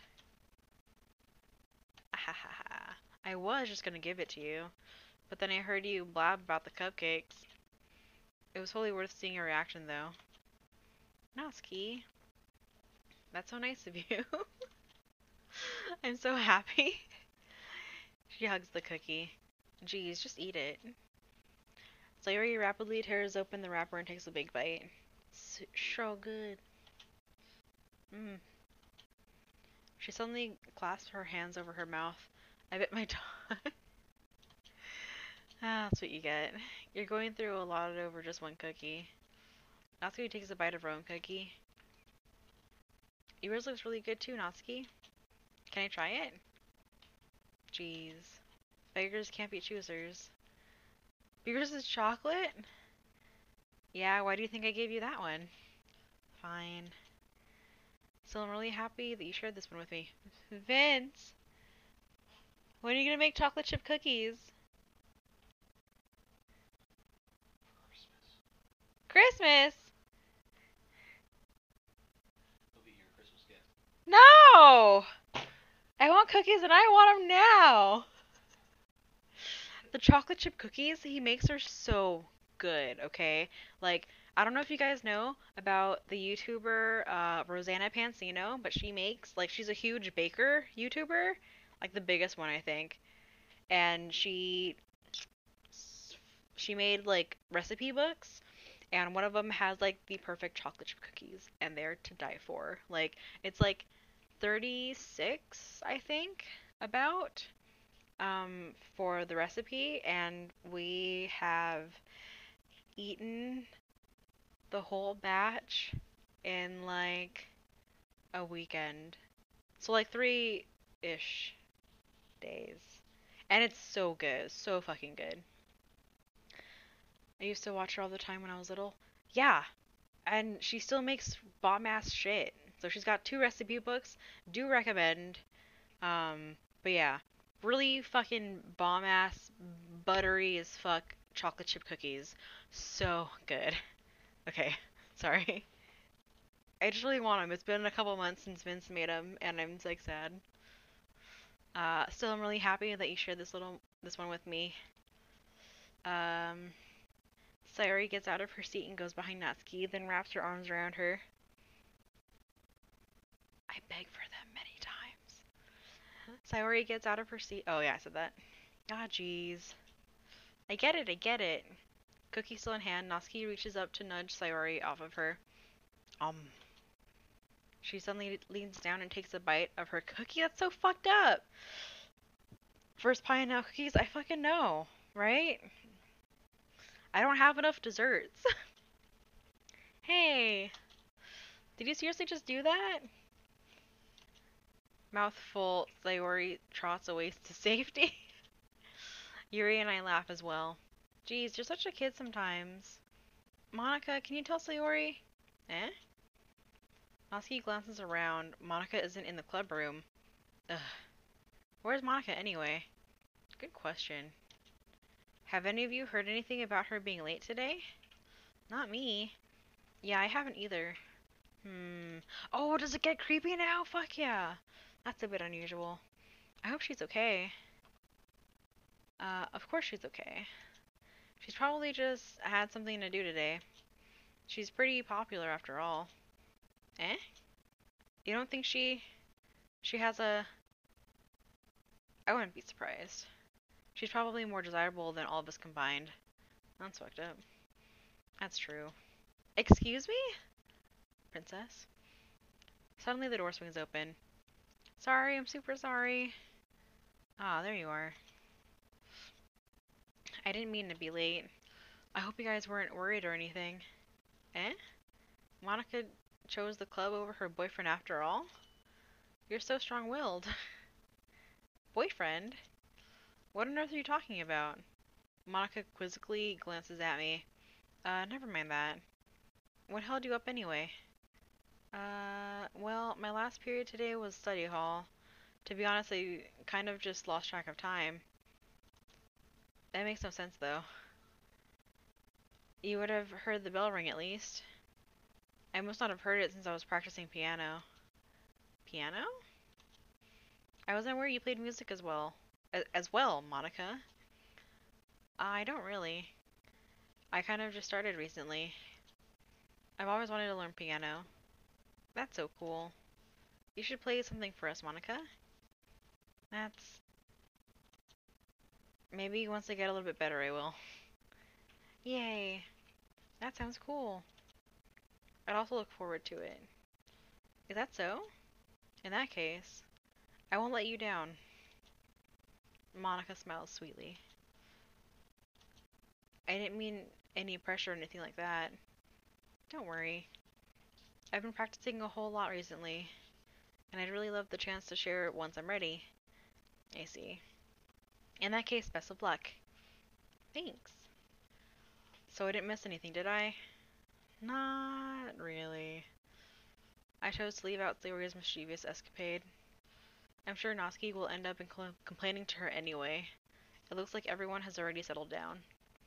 Sayori somehow already finished her entire cookie. Yuri is back in her book and Natsuki disappeared into the closet. Keepers, keepers.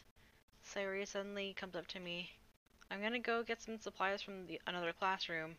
Wanna come with me? Supplies? What for? Well, you know how the festival's coming up? Me and Monica were making some posters and stuff, so we need to find some crayons and markers and glue sticks. Oh, I see. Sure, I'll go with you. Yay.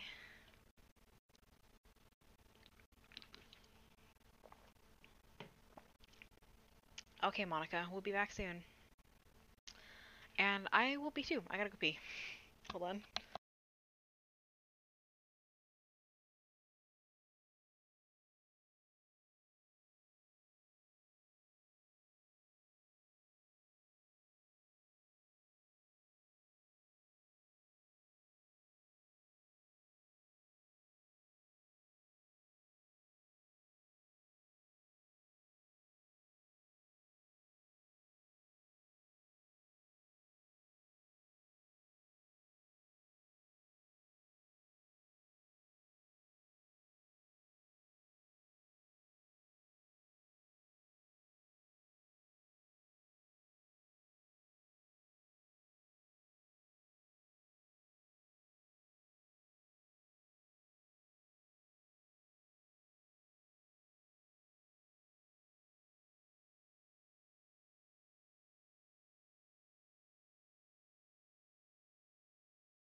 And we're back.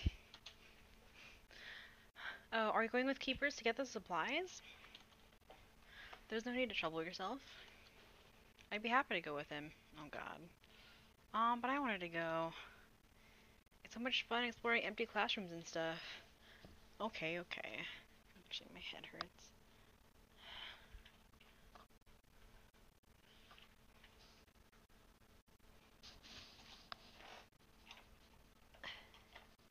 Eh. Okay. It was just a suggestion. See if you can't find poster paper too, okay? Okay. Ready, keepers? I guess. Yep, let's go.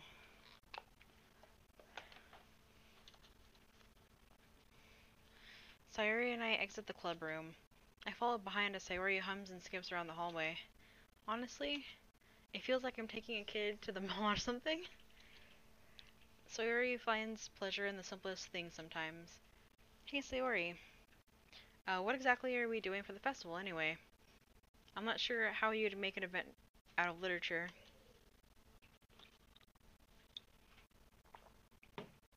Me and Monica have it all planned out. Don't you worry. Is that so? Yep. We're gonna do a poetry performance. A performance? Cookies. Of what kind? Well, everyone's gonna take turns on stage and recite their favorite poems. Ah, that sounds kind of dull. Keepers, you're not thinking about it the right way at all. It's not just about reading poems, it's about performing them. Like, you see the lines of the poem, like, between my feet, the last remaining flower beckons to me. I twist the stem, freeing it from its clinging roots, caressing the final joyous moment between my fingers. But to what ends have I summoned this joy? For now, when I look in every direction, the once prosperous field before me is but a barren wasteland. Like that. Sayori, how do I put this? I'm sure it's just me, but it's impossible for me to take you seriously when you talk like that. Eh? You meanie.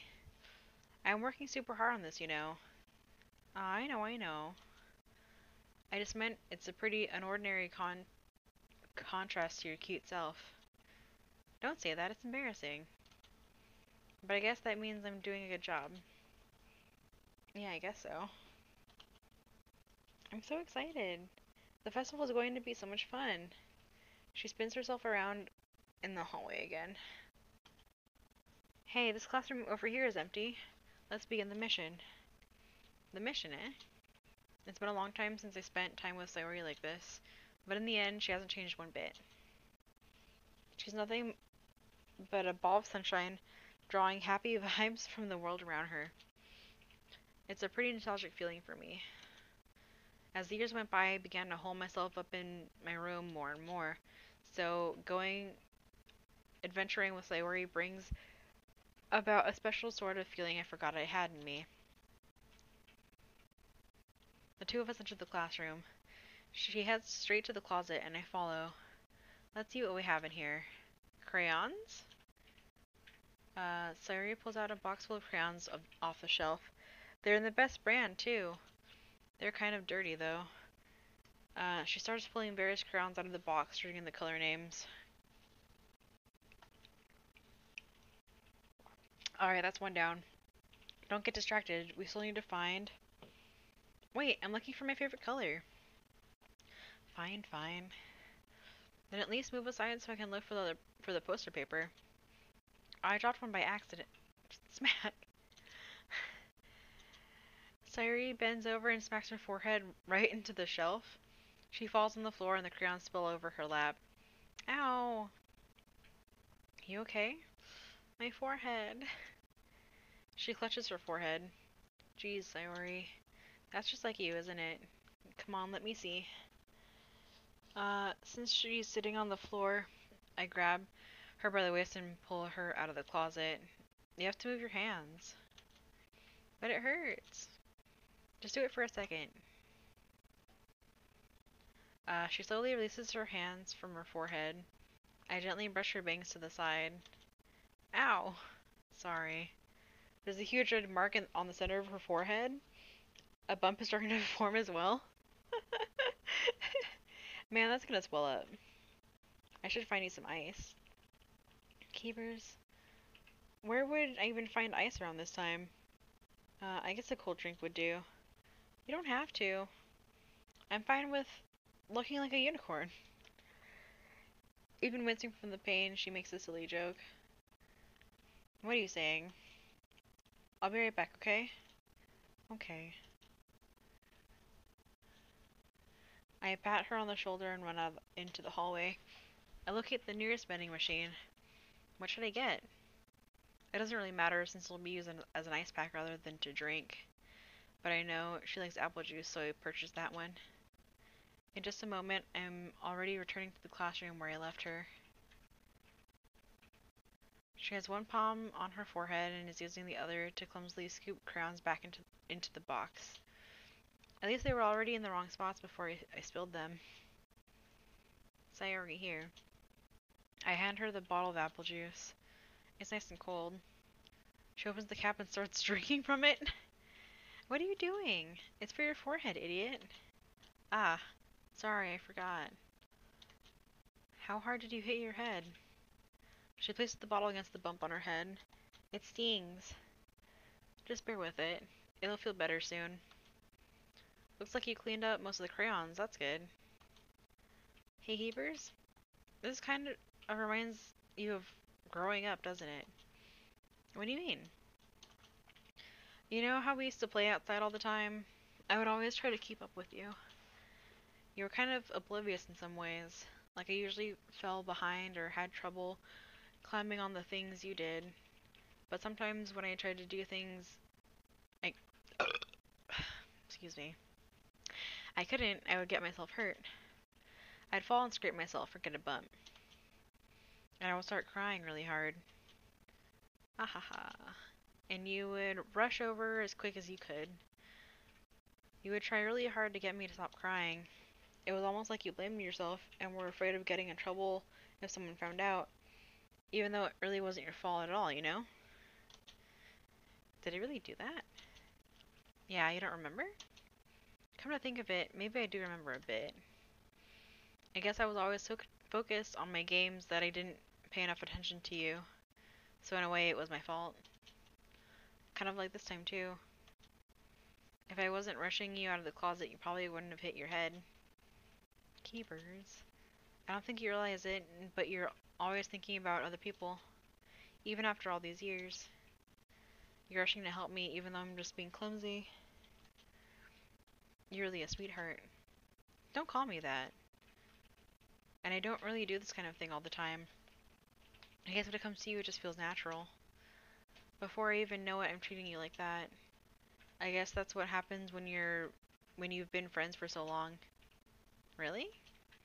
Maybe you're right. Keepers, I'm so glad that nothing's changed between us. Do you think it'll be like this forever? Forever?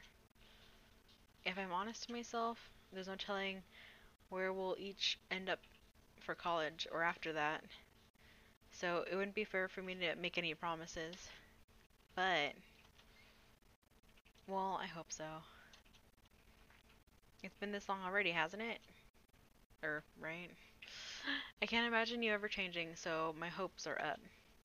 I'm so happy. She has a whimsical expression in her eyes. We remain silent for a moment. She's so silly and clumsy on the outside that when I see her deep in thought like this, it makes me not want to disturb her. Oh, I didn't notice that the apple juice is actually there. I guess we should go back. I don't want to worry Monica, you know? Good luck with that. She's gonna see your forehead either way. Not if I hide it under my bangs. Sayori hops to her feet. She clutches her forehead again. Don't stand up so fast after hurting yourself. Well, I guess it's too late now. Anyway, let's go. I follow her out of the classroom. She plays with her bangs to try to hide the bump, but without much success. In a moment, we make it back to the classroom. Ah, you're back. Good timing. I was just about ready to start with sharing our poems. Sayori, your forehead. She's fine, don't worry about. I was playing with the crayons and I smacked my forehead onto the shelf. Well, anyway, were you able to find everything we needed? Uh-huh, I have it right. Uh, she frantically glances around herself. I forgot all the stuff. Calm down, Sayori. I have it all right here. I found the poster paper too. It sounds like you ended up doing all the work. I usually do. Ah, well, Sayori. I failed to come up with an excuse for her. I made it an adventure. Yeah, that. Okay, okay. In any case, good work. I'll start working on the posters tonight. Me too. Okay, everyone. Are you ready to share your poems? I guess I should grab mine. After making sure the crayon box is closed tightly, I return to my seat. Who should I give it to first? We're still gonna go with Yuri. She's hopefully the one that I wrote it for, so we'll see if she likes it. Let's see what you've written for today.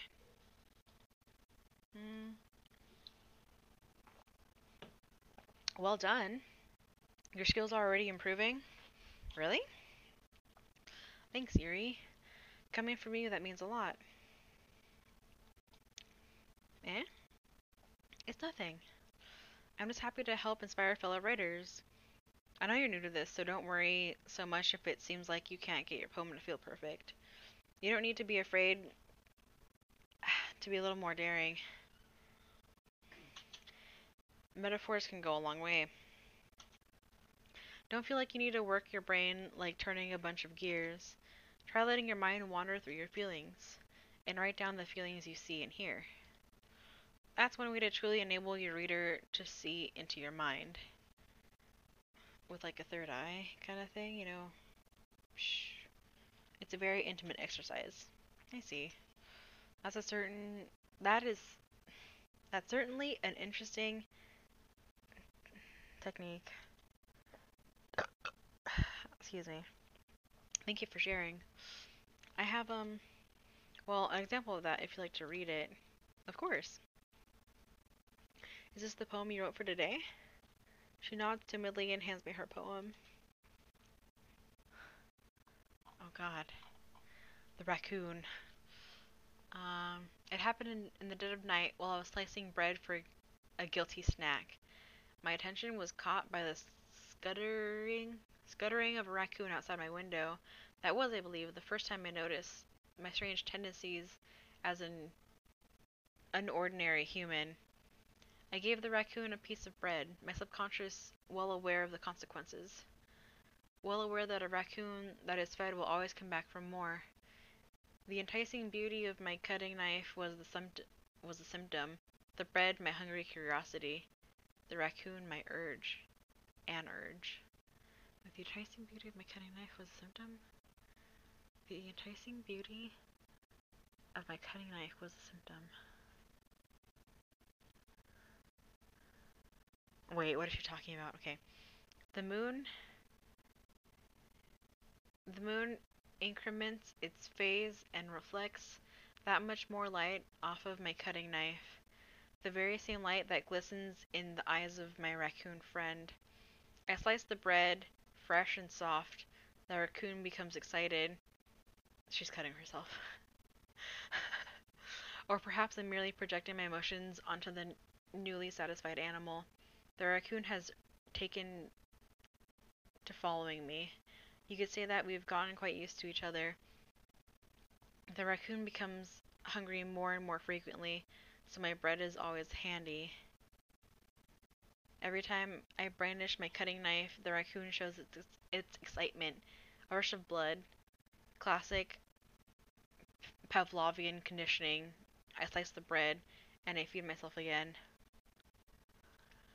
So she's either cutting herself or cutting other people. And that's,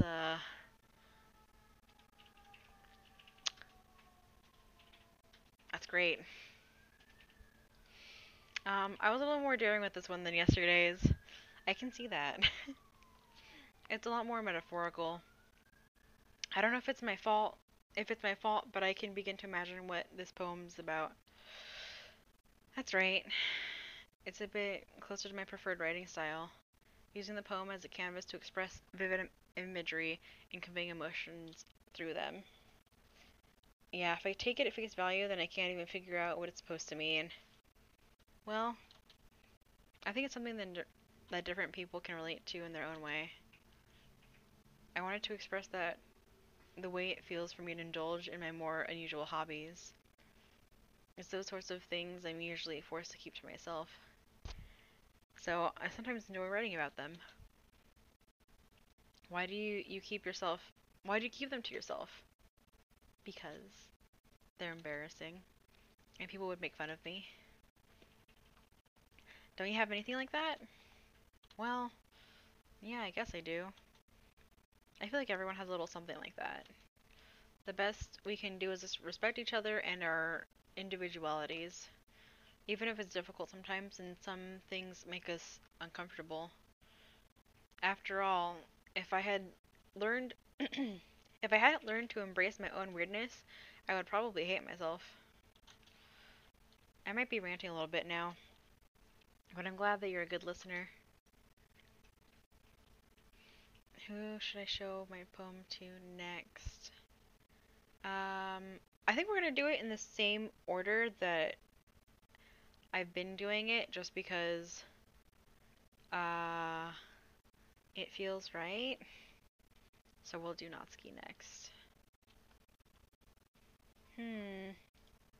Well, it's not terrible, but it's pretty disappointing after your last one. Then again, if this one was as good as your last one, I'd be completely pissed. Well, I guess I wanted to try something a little different this time. Fair enough, you're still new to this, so I wouldn't expect you to find your style right away. Come to think of it, this kind of reminds me of Sayori's poem from yesterday. You think so? Yeah, well, I guess you've been friends with her for so long, you might be on the same wavelength. But you never really struck me as her type. Sayori has a type all of a sudden? Well, I don't know. But honestly, how can someone so, uh, fluffy spend so much time with someone like you? It's like she's dragging around a dead weight. Fuck. Wow. Can I get an oof in the chat? Ah, that was a little unnecessary.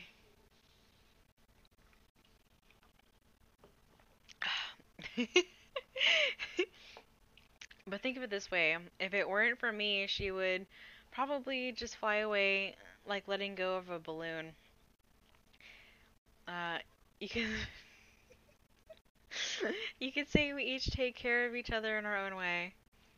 Whatever it is, I don't get it. Oh yeah, I guess I'm supposed to show you my poem. The oops. Thank you. Here. Amy likes spiders. Thank you for the oof train. You know what I heard about Amy? Amy likes spiders. Icky, wriggly, hairy, ugly spiders. That's why I'm not friends with her. Amy has a cute singing voice. I heard her singing my favorite love song. Every time she sang the chorus, my heart would pound to the rhythm of the words. But she likes spiders. That's why I'm not friends with her. One time, I hurt my leg really bad. Amy helped me up and took me to the nurse. I tried not to let her touch me. She likes spiders, so her hands are probably gross. That's why I'm not friends with her. Amy has a lot of friends. I always see her talking to people. She probably talks about spiders. What if her... Sorry. What if her friends start to like spiders too? That's why I'm not friends with her. It doesn't matter if she has other hobbies. It doesn't matter if she keeps it private. It doesn't matter if it doesn't hurt anyone. It's gross. She's gross. The world is better off without spider lovers. And I'm gonna tell everyone. Who's this about?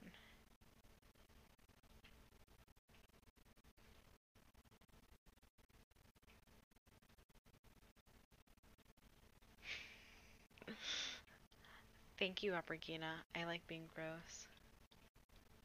Like Amy. Okay, so I think I think Amy is either Yuri or Monica, but only based off the poems, because I haven't read Monica's yet, so I think it's about Yuri. Maybe. Not bad, right? It's quite a bit longer than yesterday's. Yesterday's was way too short. I was just warming up. I hope you didn't think that was the best I could do. No, of course not. Anyway, the message is pretty straightforward in this poem. I doubt I have to explain it. Sometimes you can explain complicated issues with much simpler analogies, and it helps people realize how stupid they're being.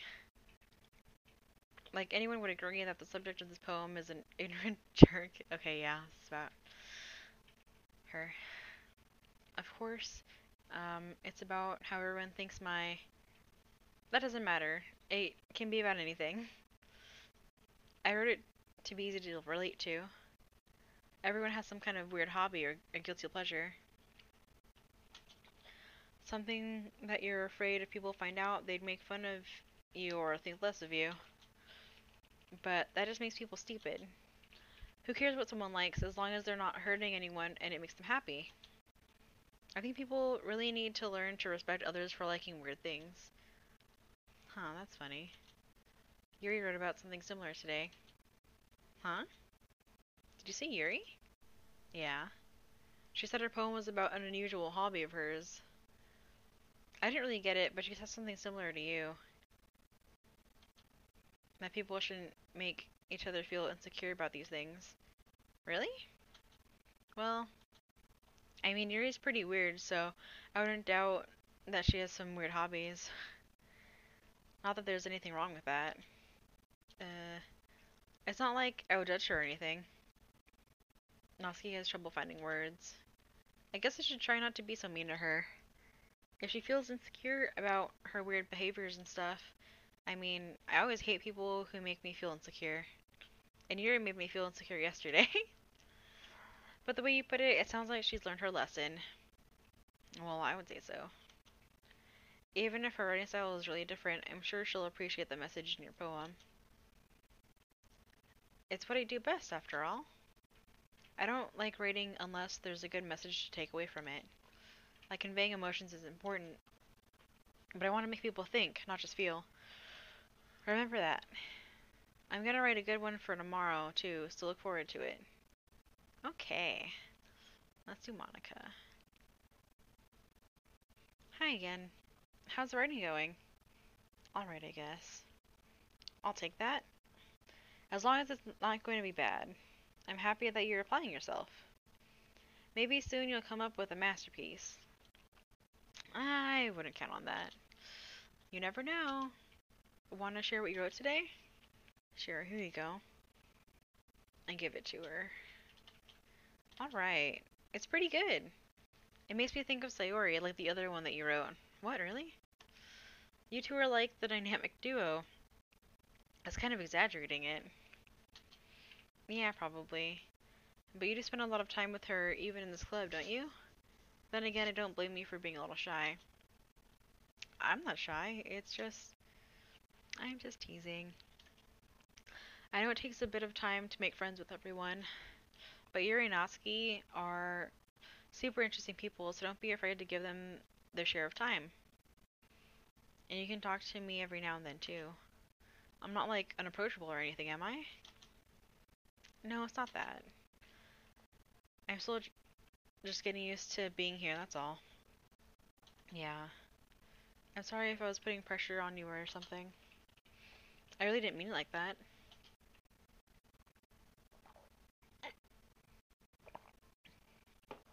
No, don't worry. I get what you're saying. But anyway, you want to read my poem now? I like the way this one turned out, so I hope you do too.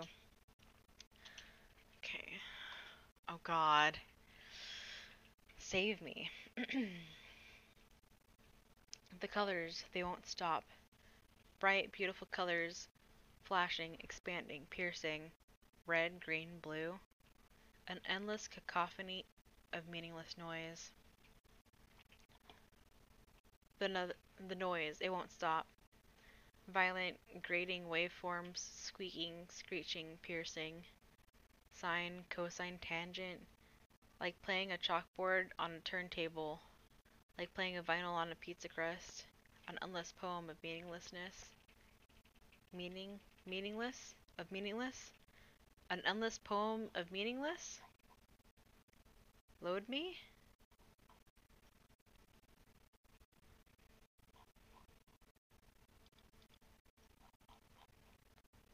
Save me? Load me?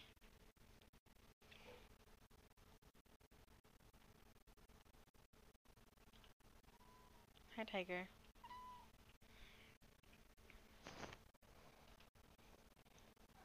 The colors, they want small, bright, beautiful colors, flashing, expand.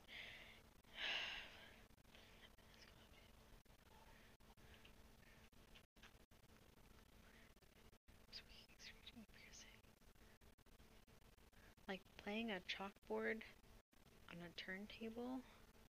Ugh. Like playing a vinyl on a pizza crust. An endless poem of meaningless. Load me.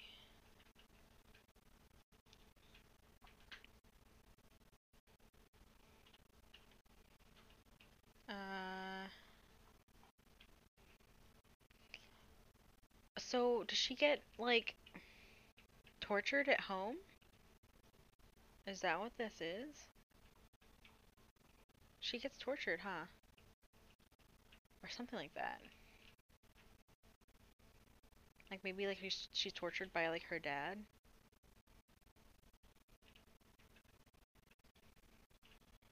Hmm. It's even more abstract than your last one, huh? I guess it's just the way I write. I'm sorry if you don't like it. No, I never said that. It's just really fucking creepy. It's just a kind of thing I've never really seen before, I guess. I kind of like playing with my space on the paper. Choosing where and how to space your words can totally change the mood of the poem. It's almost like magic. The way I wrote the lines really short makes it feel like they're trying to speak over noise. I see. It's still hard for me to tell what it's about, though. Sometimes asking what a poem is about isn't the right question. A poem can be as abstract as a physical expression of a feeling, or a conversation with the reader. So putting it that way, not every poem is about something. Anyway, here's Monica's writing tip of the day. Sometimes you'll find yourself facing a difficult decision. When that happens, don't forget to save your game. You never know when you might change your mind. They're telling me to save the game now? Or when something unexpected may happen? Wait, is this a tip? Is this tip even about writing? What am I even talking about? No, not on the desk. Nicole, you keep telling me to fucking buckle up. I fucking guess I have to save it now.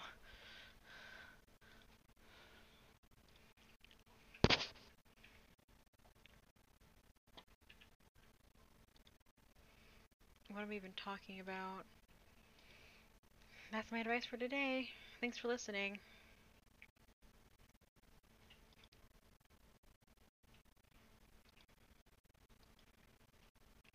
I really love your poems.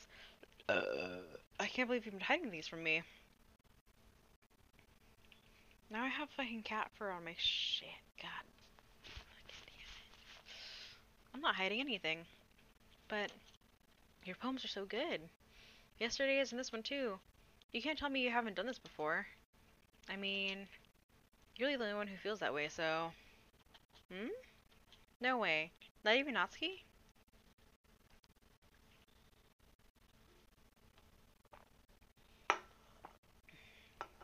Well, I guess she's least likely to admit how much she likes something.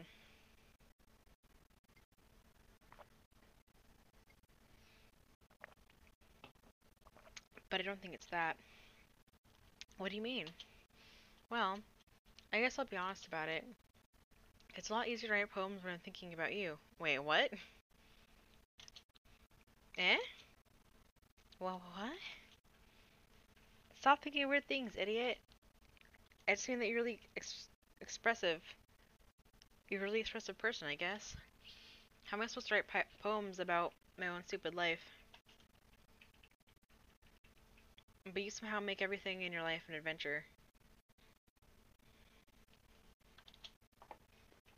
Even the little things like cooking. Let's not talk about that. So yeah, I guess that I guess what I'm trying to say is that I can feel more feelings through you than I can through myself. We have that kind of weird connection. It's your fault for getting in my business all the time. Eh? I don't know if I understand. You never understand when I try to explain things to you, do you? I pat her head. Hey, I'm not a kid, you know.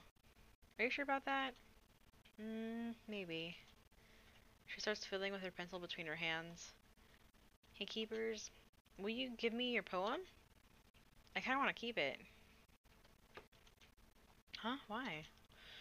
Because, well, it's the first time you've written something for me.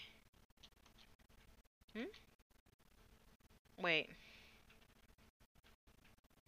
Wait, what? I was trying to get further away from her. I didn't write this for you. Are you even listening anymore? Well, whatever. I'll give it to you when we go home. Really?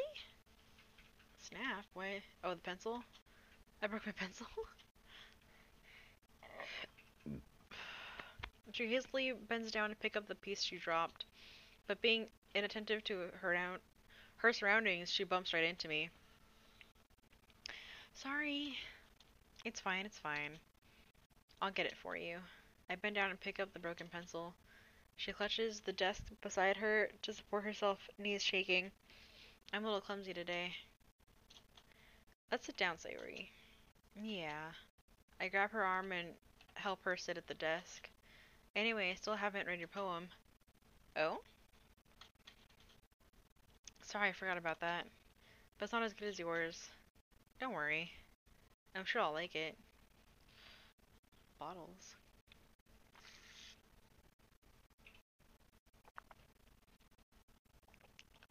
I pop off my scalp like the lid of a cookie jar. It's the secret place where I keep all my dreams. Little balls of sunshine all rubbing together like a bundle of kittens. I reach inside my thumb, with my thumb and my forefinger and pluck one out. It's warm and tingly, but there's no time to waste. I put it in a bottle to keep it safe, and I put the bottle on the shelf with all the other bottles. Happy thoughts, happy thoughts, happy thoughts in bottles all in a row. My collection makes me lots of My collection makes me lots of friends. Each bottle is starlight to make amends. Sometimes my friends feel a certain way. Down comes the bottle to save the day. Night after night, more dreams. Friend after friend, more bottles. Deeper and deeper my fingers go, like exploring a dark cave, discovering the secrets hiding in the nooks and crannies, digging and digging, scraping and scraping. I blow off I blow dust off my bottle caps. It doesn't feel like time elapsed. My empty shelf could use some more. My friends look through my locked front door. Finally all done. I open up and in come my friends. And they come in such a hurry. Do they want my bottles that much? I frantically pull them from the shelf one after the other, holding them out to each and every friend, each and every bottle. But every time I let one go, it shatters against the tile between my feet. Happy thoughts, happy thoughts, happy thoughts, in shards all over the floor. They were supposed to be for my friends who aren't smiling. They're all shouting, pleading, something. But all I hear is echo, echo, echo, echo inside my head. Uh, oh, wow, okay.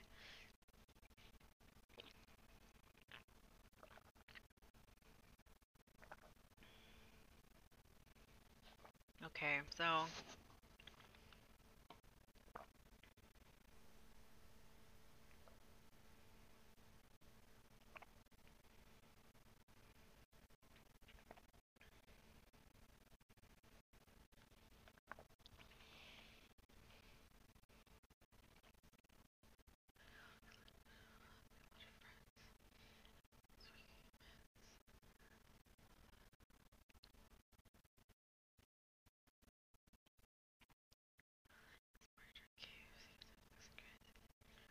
Loftus, Pelican.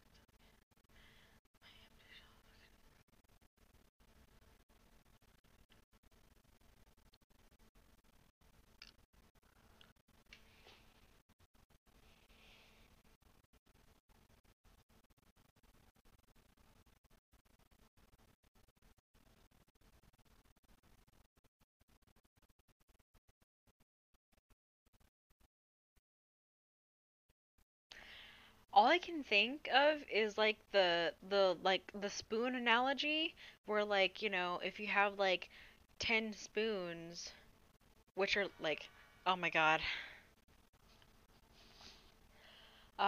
Lucifer is here, yo. Thank you for the follow. Okay, so I'm thinking if it's like the spoon analogy where if you have uh 10 spoons, aka 10 fucks, right? So if you give like 2 fucks to school and like 2 fucks to work and like, 1 fuck to your family or whatever, and then like, how many fucks do you have left? How many spoons do you have left? I feel like there's a more fucked up meaning behind her poem, but just like face value, that's what I'm getting out of it, I think. Because right now, Sayuri is like a really, like, I can't tell what's up with her. Holy crap. Do you usually write this? It's completely different from her last one. Of course I did. Didn't I tell you yesterday I was gonna write the best poem ever? Yeah, but I mean, I didn't expect something like this coming from you. True. Monica taught me a whole lot, and I've been really in touch with my feelings lately. I see that. It's almost kind of creepy. Uh-huh. Well, not exactly. Maybe because I'm so used to you being cheerful. Well, never mind. I'm thinking too hard about it. The point is, it came out good, so you should be proud of it. Aw, thanks. True. Another bottle of happy thoughts shatters. Oh my god. Yeah. I feel like I was meant to express myself this way.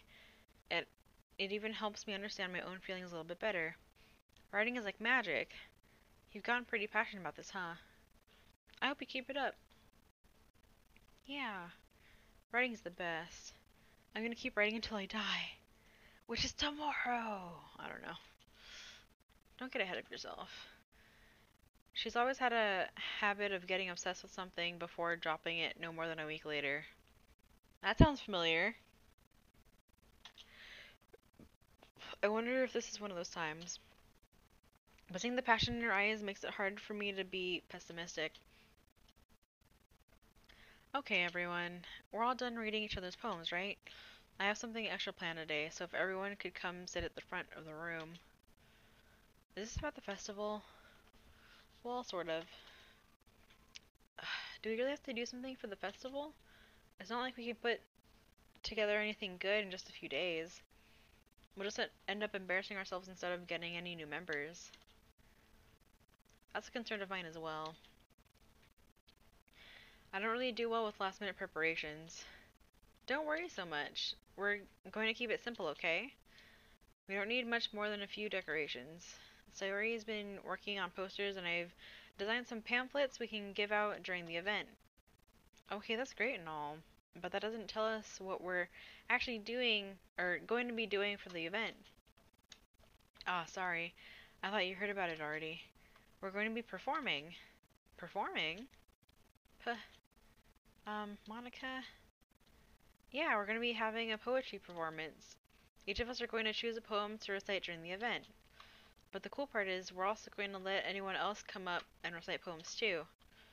Sayori is putting it all on the posters in case anyone wants to prepare ahead of time. She's been coloring a poster and she holds it up for us to see. Are you kidding me, Monica? You didn't. You didn't already start putting these posters up, did you?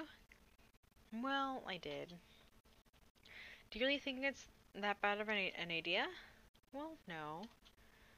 It's not a bad idea. But I didn't sign up for this, you know. There is no way I'm going to be performing in front of a group of people like that. I agree with Natsuki. I could never, in my life, do something like that. Imagining it, Yuri shakes her head in fear. Guys, no, Sayori, I understand where they're coming from. Remember that Natsuki and Yuri have never shared their poems with anyone until just a couple days ago. It's a lot to ask for them to recite their poems out loud to a whole room full of people. I guess I kind of overlooked that. So I'm sorry. But I still think we should give it our best. We're the only ones responsible for the fate of this club. If we start the event and each put on a good performance, then it will inspire others to do the same. And the more people who perform, the better we'll be able to show everyone what literature is all about. hmm It's about expressing your feelings, being intimate with yourself, finding new horizons, and having fun. That's right. And it's those reasons that we're all in this club today. Don't you want to share that with others? To inspire them to find the same feelings that brought you here in the first place? Which is cupcakes? I know you do. I know we all do. And if all it takes is standing in front of the room for 2 minutes and reciting a poem, then I know you can do it. They remain silent. Sayori looks worried. I guess that leaves me no choice. I agree. I don't think it's too much to ask. I think that Sayori and Monica have been trying really hard to get new members. The least we can do is help them out a bit. Well, maybe, but it looks like Natsuki doesn't have any arguments left. Okay, fine.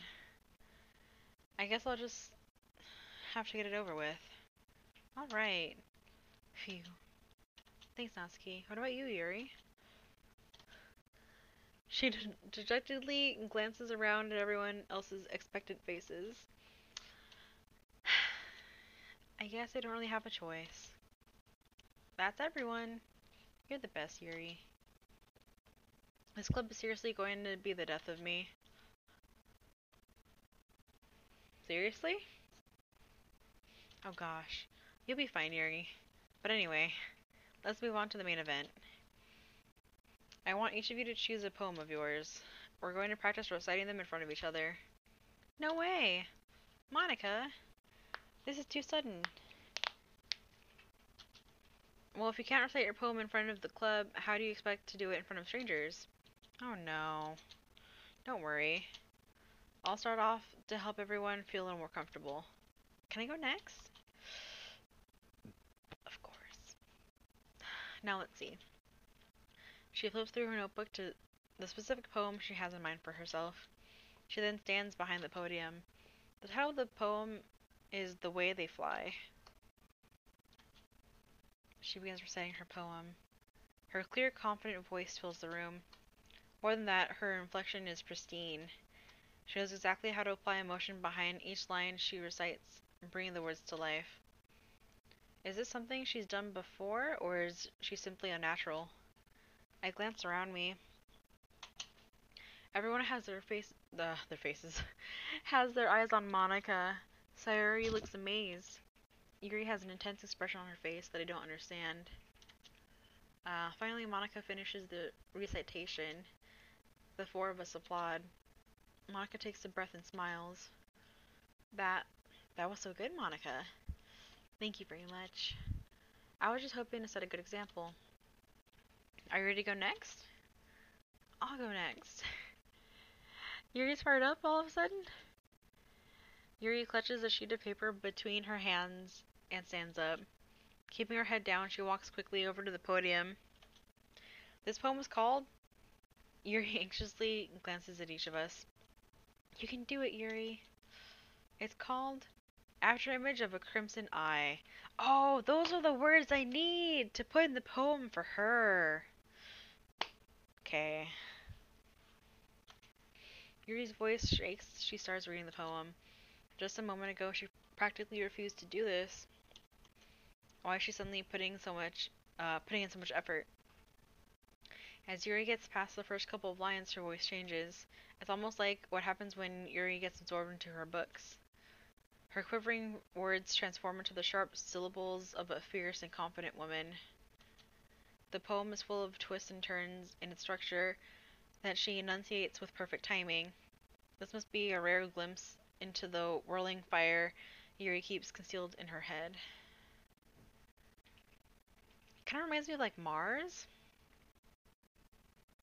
No, but Mars is like not an introvert. Just kidding. Suddenly she's finished. Everyone's stunned. She snaps back into reality and glances around her, as if she bewildered even herself. It's up to me to save the situation. I'm the first to start applauding. Everyone joins me afterward, and we give Yuri the recognition she deserves. It's not that we didn't want to applaud for her, but we were caught so off guard that we must have forgotten.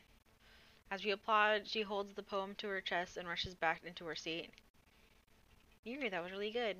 Thank you for sharing. Looks like Yuri is down for the count. Okay, I guess I'm next then. Sayuri hops out of her chair and cheerfully walks to the podium. This one's called My Meadow. Ah. Ahaha. Sorry, I giggled. Okay. It's a lot harder than I thought. How did you guys do it so easily?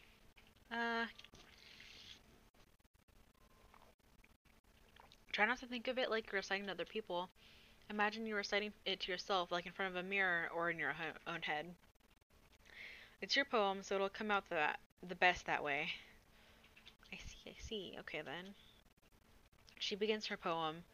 So this music is like a little too cheerful for what's happening, I feel. Somehow it feels like her soft voice was made as a perfect match. The poem isn't aimlessly cheery like Sayori is. It's serene and bittersweet. If I were to read this on paper, I probably wouldn't think much of it. But hearing it come from Sayori's voice almost gives it a whole new meaning. Maybe this is what Sayori meant when she said she likes my poems. Oh, 'cause I had it like calm. Oh, fuck. Alright, okay. It's like I get to reach more deeply into someone I thought I knew through and through. Sayori finishes and we applaud. I did it! Good job. Even keepers liked it. I guess that's a good sign. What does that even mean? It came out nicely. The atmosphere of the poem fits you really nicely, but it might be that other poems wouldn't work quite as well with that kind of delivery. I don't really understand. In other words, I've seen poems of yours where that sort of gentle delivery wouldn't work as well. They might need a little more force behind them depending on what you're reading. Oh, I know what you mean. Well, I've been practicing that kind of thing. It's just embarrassing to do in front of everyone. The next time if you're going to excuse me. Then next time I'm going to make you pick a poem that challenges you a little more. We don't have much time before the festival, you know? Okay. Now, who's next? Natsuki? Don't make me go before Keepers. It's not like I can compare to you guys anyway. Might as well let Keepers lower everyone's standards a little before I have to do it. Natsuki. It's fine. I might as well get it over with. But it's not like I have much of a selection of what to read. I'll just have to go with what I wrote for today. I stand up and step in front of the podium. Everyone has their eyes on me, making me feel extremely awkward. Terribly. Terribly awkward. I recite my poem. Since I'm not exactly confident in my own writing, it's hard to put energy into it. Despite that, once I finish, I receive applause anyway. Sorry, I'm not really as good as everyone else. Don't worry about it so much. I think it's less about your abilities and more about your lack of confidence in your writing. That's something that'll improve over time, though. Yeah, maybe. Alright then. That just leaves you, Natsuki. Yeah, I'm going. She begrudgingly gets out of her seat and makes her way to the podium. The poem is called... It's called... Why are you all looking at me? The end. Because you're presenting. Anyway, the poem is called Jump. Natsuki takes a breath. Once she starts reciting the poem, her sour attitude disappears a little. While she's still a little unenthused, her poem has a rhythm and a rhyme to it. It's Natsuki's trademark style, and it works surprisingly well when spoken aloud. The words feel like they bounce up and down as if giving life to the poem. She finishes and everyone applauds.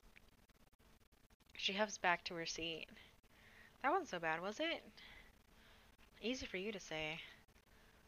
You'd better not make me do that again. Except for the festival. Do you at least feel prepared enough to recite a poem in front of other people? I mean, doing it in front of other people will be way easier. I can put on whatever face I want for other people. But when it's just my friends, it's just embarrassing. That's a surprise. I think it would be the other way around for me. Well, that's just how it is, so... Well, I guess in that case, you won't have much to worry about for the festival. That said, I want to thank everyone for coming through.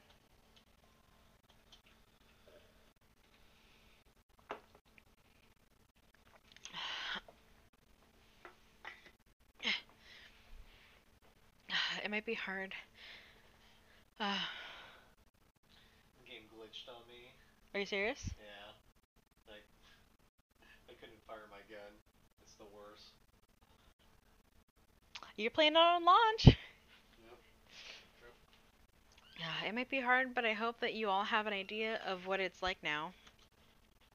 Make sure you pick a poem and get enough practice before the festival, okay? Oh shit, it's 10.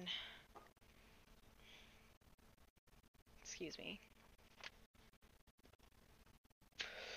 I'll be making pamphlets, so let me know ahead of time what you'll be reciting. Jeez. I should probably find some other poem to recite instead. Maybe make a new one? That's fine too, it doesn't have to be your own. Oh, I'm already pleasantly surprised that you're putting in all this effort for the club. It makes me really happy. Yeah, no problem.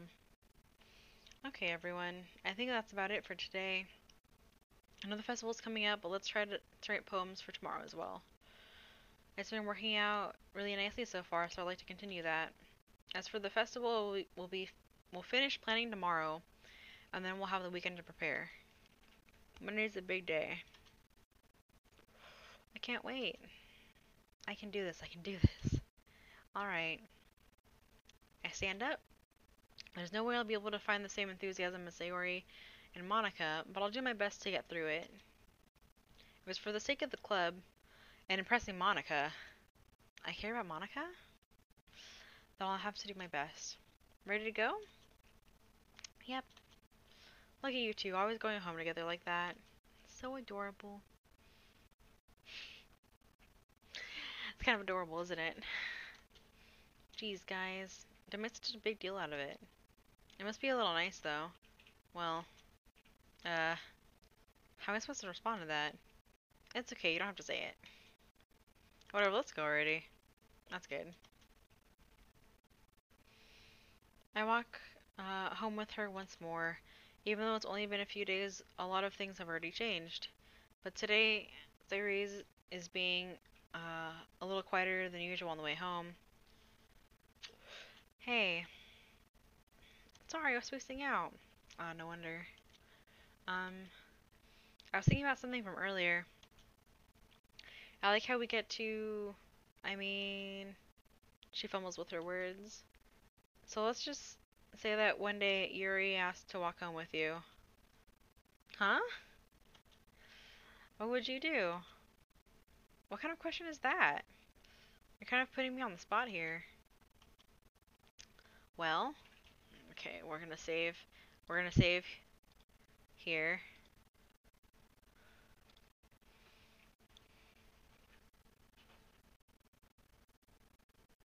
Yuri.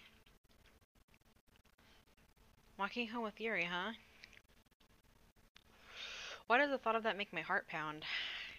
'Cause she doesn't look like a child?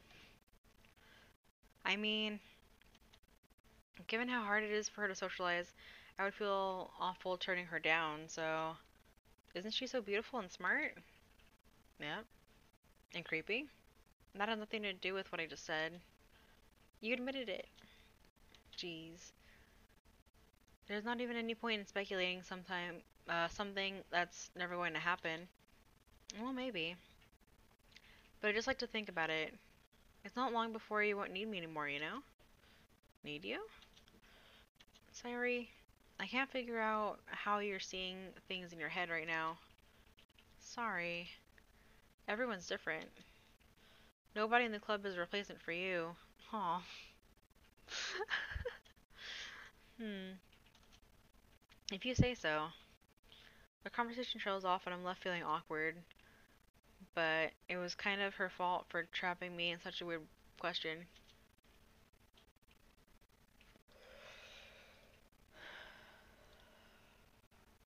I can't just lie to her. But if there's something that makes her happy, I would hate to take that away from her. That's why I said there's no point in speculating. Then again, the festival is only a few days away. Who knows what will happen in that time? Hmm? Oh, yes.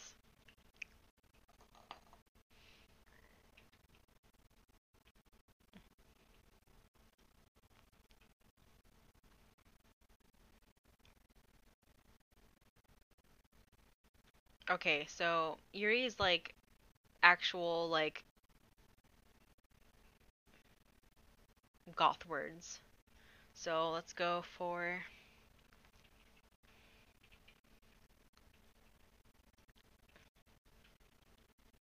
oh oops. Let's go for like beauty. Tears. Marriage precious.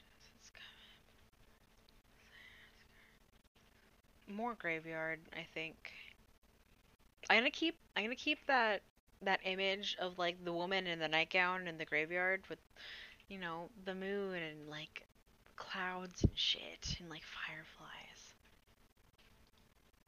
Did I say fog? And fog. With long hair. Ribbon. We'll keep it with the ribbon.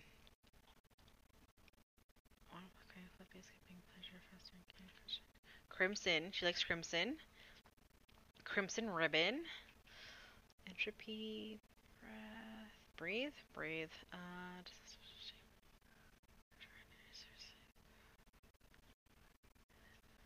Unrestrained.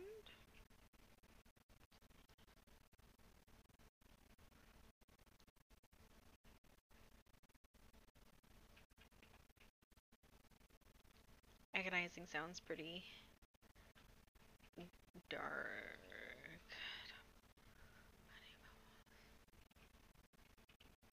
Sing. Oh no!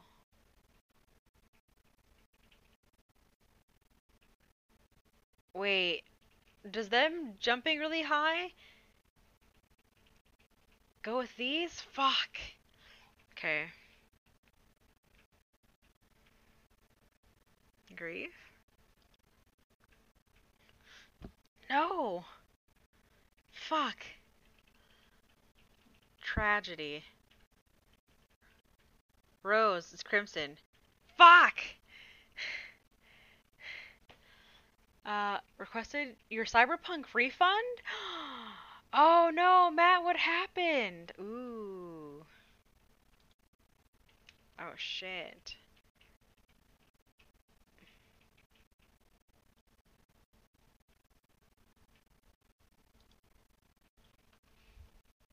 Graphic bugs or game breaking. They didn't release a patch yet. Yeah, that's why I'm not gonna even think about getting it until later. So, incongruent. Oh God. No, that incongruent would be what's her name? Monica. Loud? Why is she the only one who's jumping now? Fuck. Uh, Hi Gamer Lay and JRev. So, okay, I found out there's a website called uh like like game specs, or I don't know. I saved it as a bookmark. Oh wait, I'll just look at it.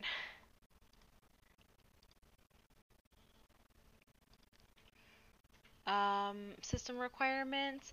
System requirements lab.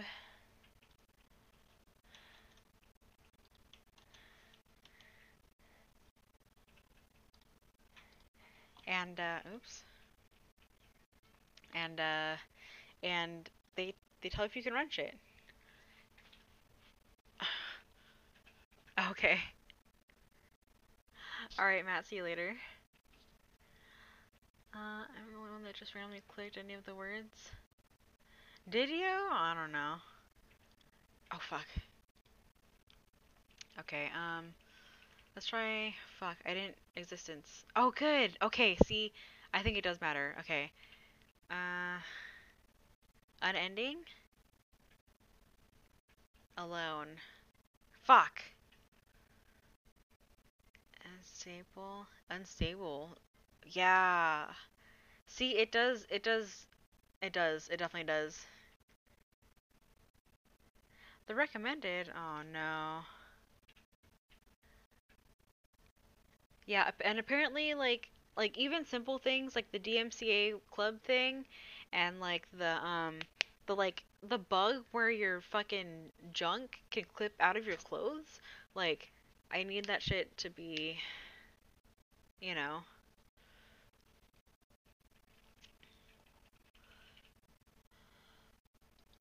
massacre. Oh good. Oh gosh, she likes killing people.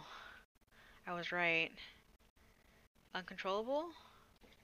Yes. Or shame? She has shame. She feels shame? No, she feels excitement. Fuck. She feels shame. What I'm getting is bizarre, like seeing things from other angles on my screen. Oh, that sucks.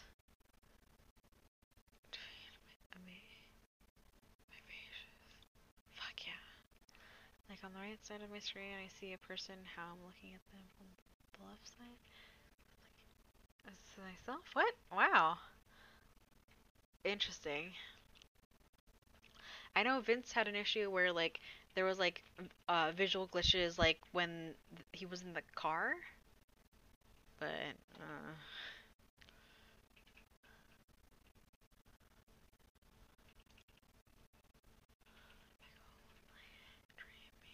hurt? I think hurt and dark. Fuck.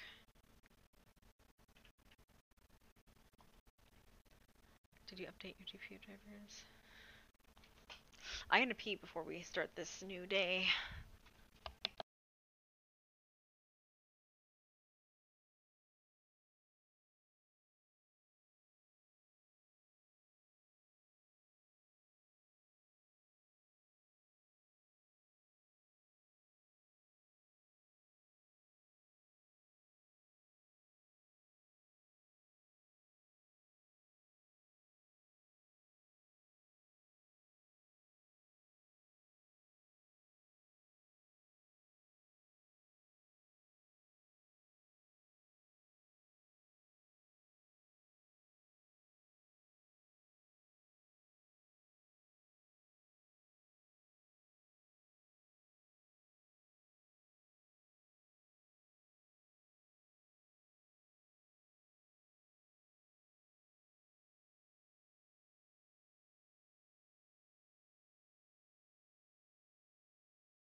It was also muted. I was just reading. I was just mouthing reading. That sucks. Well, good luck, and I hope uh it gets better. I hope you get your refund, or they have a hotfix patch. Unless you really don't give a shit, then I hope you get a refund. Okay, I'm the last one here again. Also, I have to sleep very soon, guys. So I think bef I'm gonna just like save it before we read um the things, the not weapons. Hold on, poems. Don't worry, I just walked into. Were you practicing piano again? Yeah. You must have a lot of determination. Starting this club and now picking up piano? Well, maybe not determination, but I guess passion? Remember that the club wouldn't be here if it wasn't for all of you. And I'm super happy that you're all willing to help out for the festival too. Kid Cudi released Man on the Moon 3? Ooh, today? Really? Okay. I didn't know he was still going. That's good. I can't wait for the festival. It's gonna be great. Eh? Were you complaining about it just the other day? Well, yeah. I'm not talking about our part in the festival, but it's a whole day of school where we get to play and eat all kinds of delicious food. Oh my god, today I really wanted some fucking dim sum. I was craving dim sum so bad. Like I wanted turnip cakes and and chicken feet and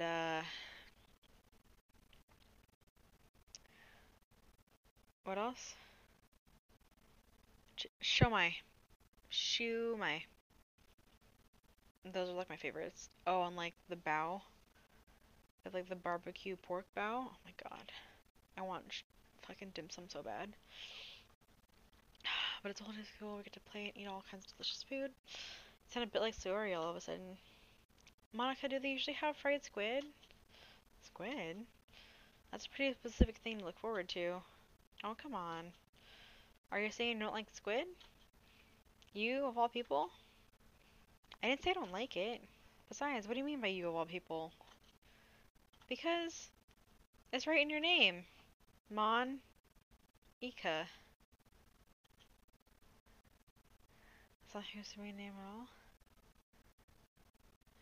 Monica. I don't get it. That's not how you say my name at all. Although that joke makes no sense in translation. Thank you. Thank you. Ah, never mind. Let's just focus on our own event for now, okay? Fine, fine. Your actions aren't as fun as Yuri's or Sayori's anyway. Excuse me? Where's Sayori anyway? Wait, is this getting more fourth wall? Breaking? Touching? Oh, there you are. Sayori is sitting at a desk in the corner of the room, looking down at nothing. I walk over to her. Hey, Sayori. I wave my hand in front of her face. Eh? You're spacing out again. Ah, sorry. Don't mind me. You can go talk to everyone else. Huh? Is everything alright? Of course. Why wouldn't it be? It just feels like you're a little bit off. Sorry for assuming things. Geez, you worry too much about me. I'm fine, see?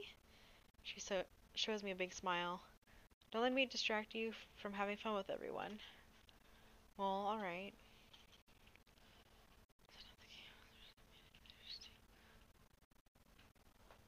That's what I was thinking. Cause it,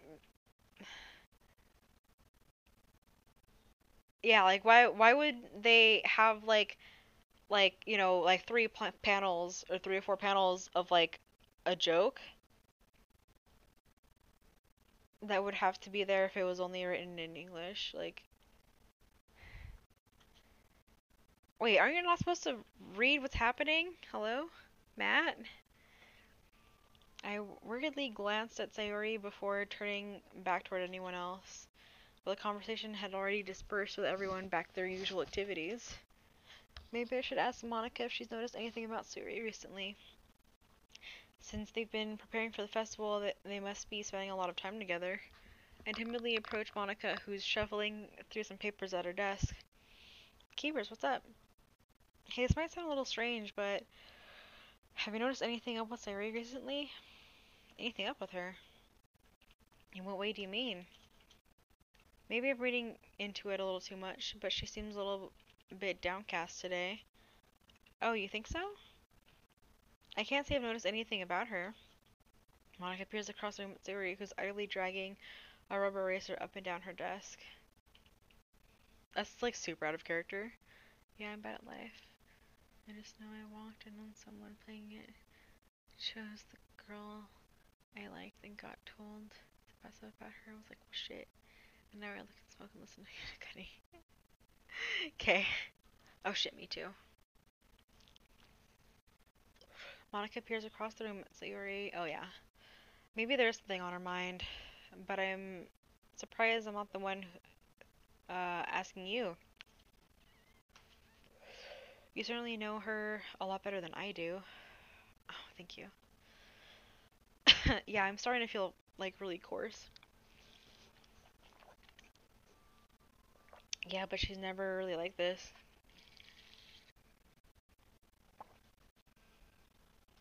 She's always talked to me about things that bothered her, but this time, when I asked her, she was really dismissive. Sorry, I know it's not your problem. I just wanted to ask if you knew anything, so I'll drop it now. No, no. It's important to me too. I mean, I'm also friends with her. And I also care about the well-being of the club members, you know? Maybe I'll try talking to her myself. Are you sure about that? She seems like she wanted to be left alone. Are you sure? Maybe she just has a hard time bringing it up with a person of interest. It's the reading voice acting games. I feel the pain. Yeah, I'm not making any voices for these either. Like, I'm mostly just, like, reading it as is. 'Cause I don't have confidence in doing voices or anything. And, like, I feel it so bad.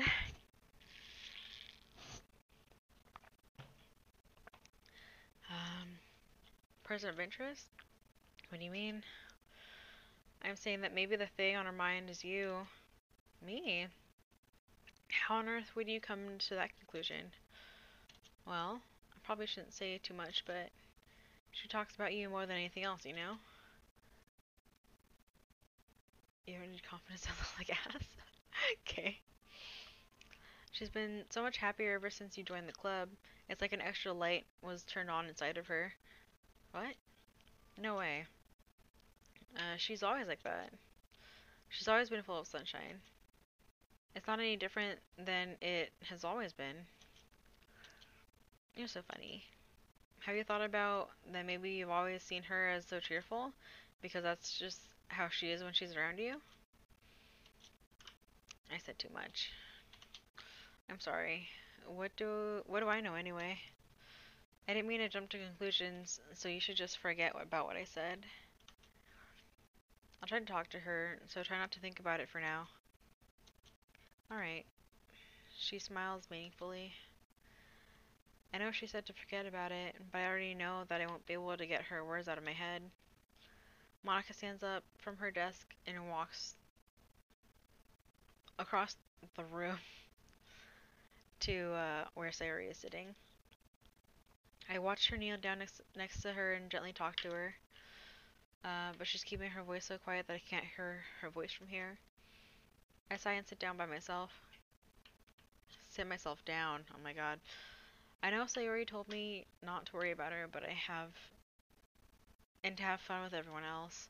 But that's impossible to do when she's behaving like this. Exactly how much do I care about her and that I'm letting this weigh me down so much? It feels like the one behaving out of the ordinary. There's nothing I can do besides wait for Monica. Okay, everyone. After some time passes, Monica calls out the club room. Why don't we share poems now? Before I know it, everything is back to normal. Everyone goes to achieve their poems, and I do the same.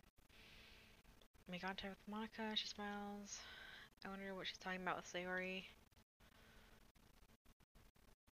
Same. I'm gonna do the same order. We're gonna go Yuri first. No, I said I would go to bed.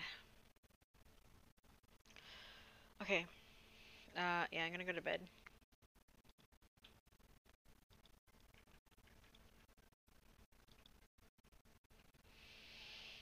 Okay. Yeah, I'm gonna go to bed. Um. Oh wait, what is this? Oh, you can go back and read the script? Cool.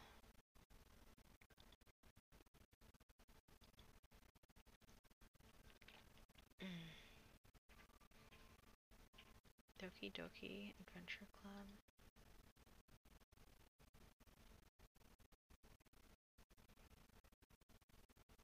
Anyway, yeah, I'm gonna go get ready for bed.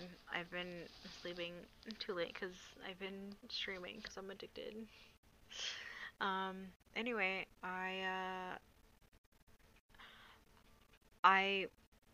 want to say that I want to start like having days off from streaming on like Friday nights, but I really want to keep playing Doki Doki. So I'm going to I think I'm gonna still stream tomorrow. Anyway, same time around 7 p.m. PST. And yeah, we're hopefully we're gonna see some blood tomorrow. I feel like we're getting close. And like maybe I have to wait for the club. Nope, the festival. Yeah, the school festival. Oh man. But yeah, okay. So I will see you guys tomorrow. What is this? Yeah, let's do that instead. It's better. There we go. Yeah. So, okay, so let's go. Let's go. We're gonna go raid someone now.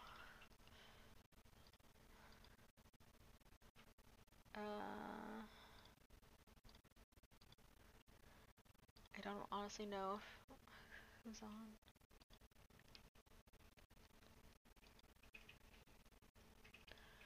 Let's see. We've got.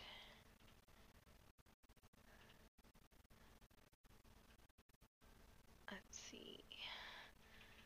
Oh, Sammy's playing Valorant. Or Matt's playing Final Fantasy 14. Not creepy, but it's technically anime, right? Alright. Yeah, we're gonna go raid Akai.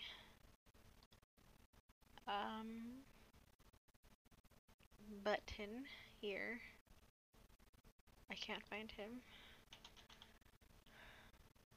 Here we go. Alright. Say this. If you are a good napper from the Nap Kingdom, you will say this. Oh no! But he didn't copy the thing! The emote is essential. Super essential. Okay. So yeah, I will be on tomorrow despite trying to implement an actual schedule where I get a day off. Join the Discord because I post there when I'm gonna go live. Usually it's the tweets that go out, which will get posted to the Discord. And yeah, so I will see you guys tomorrow, and thanks for being here.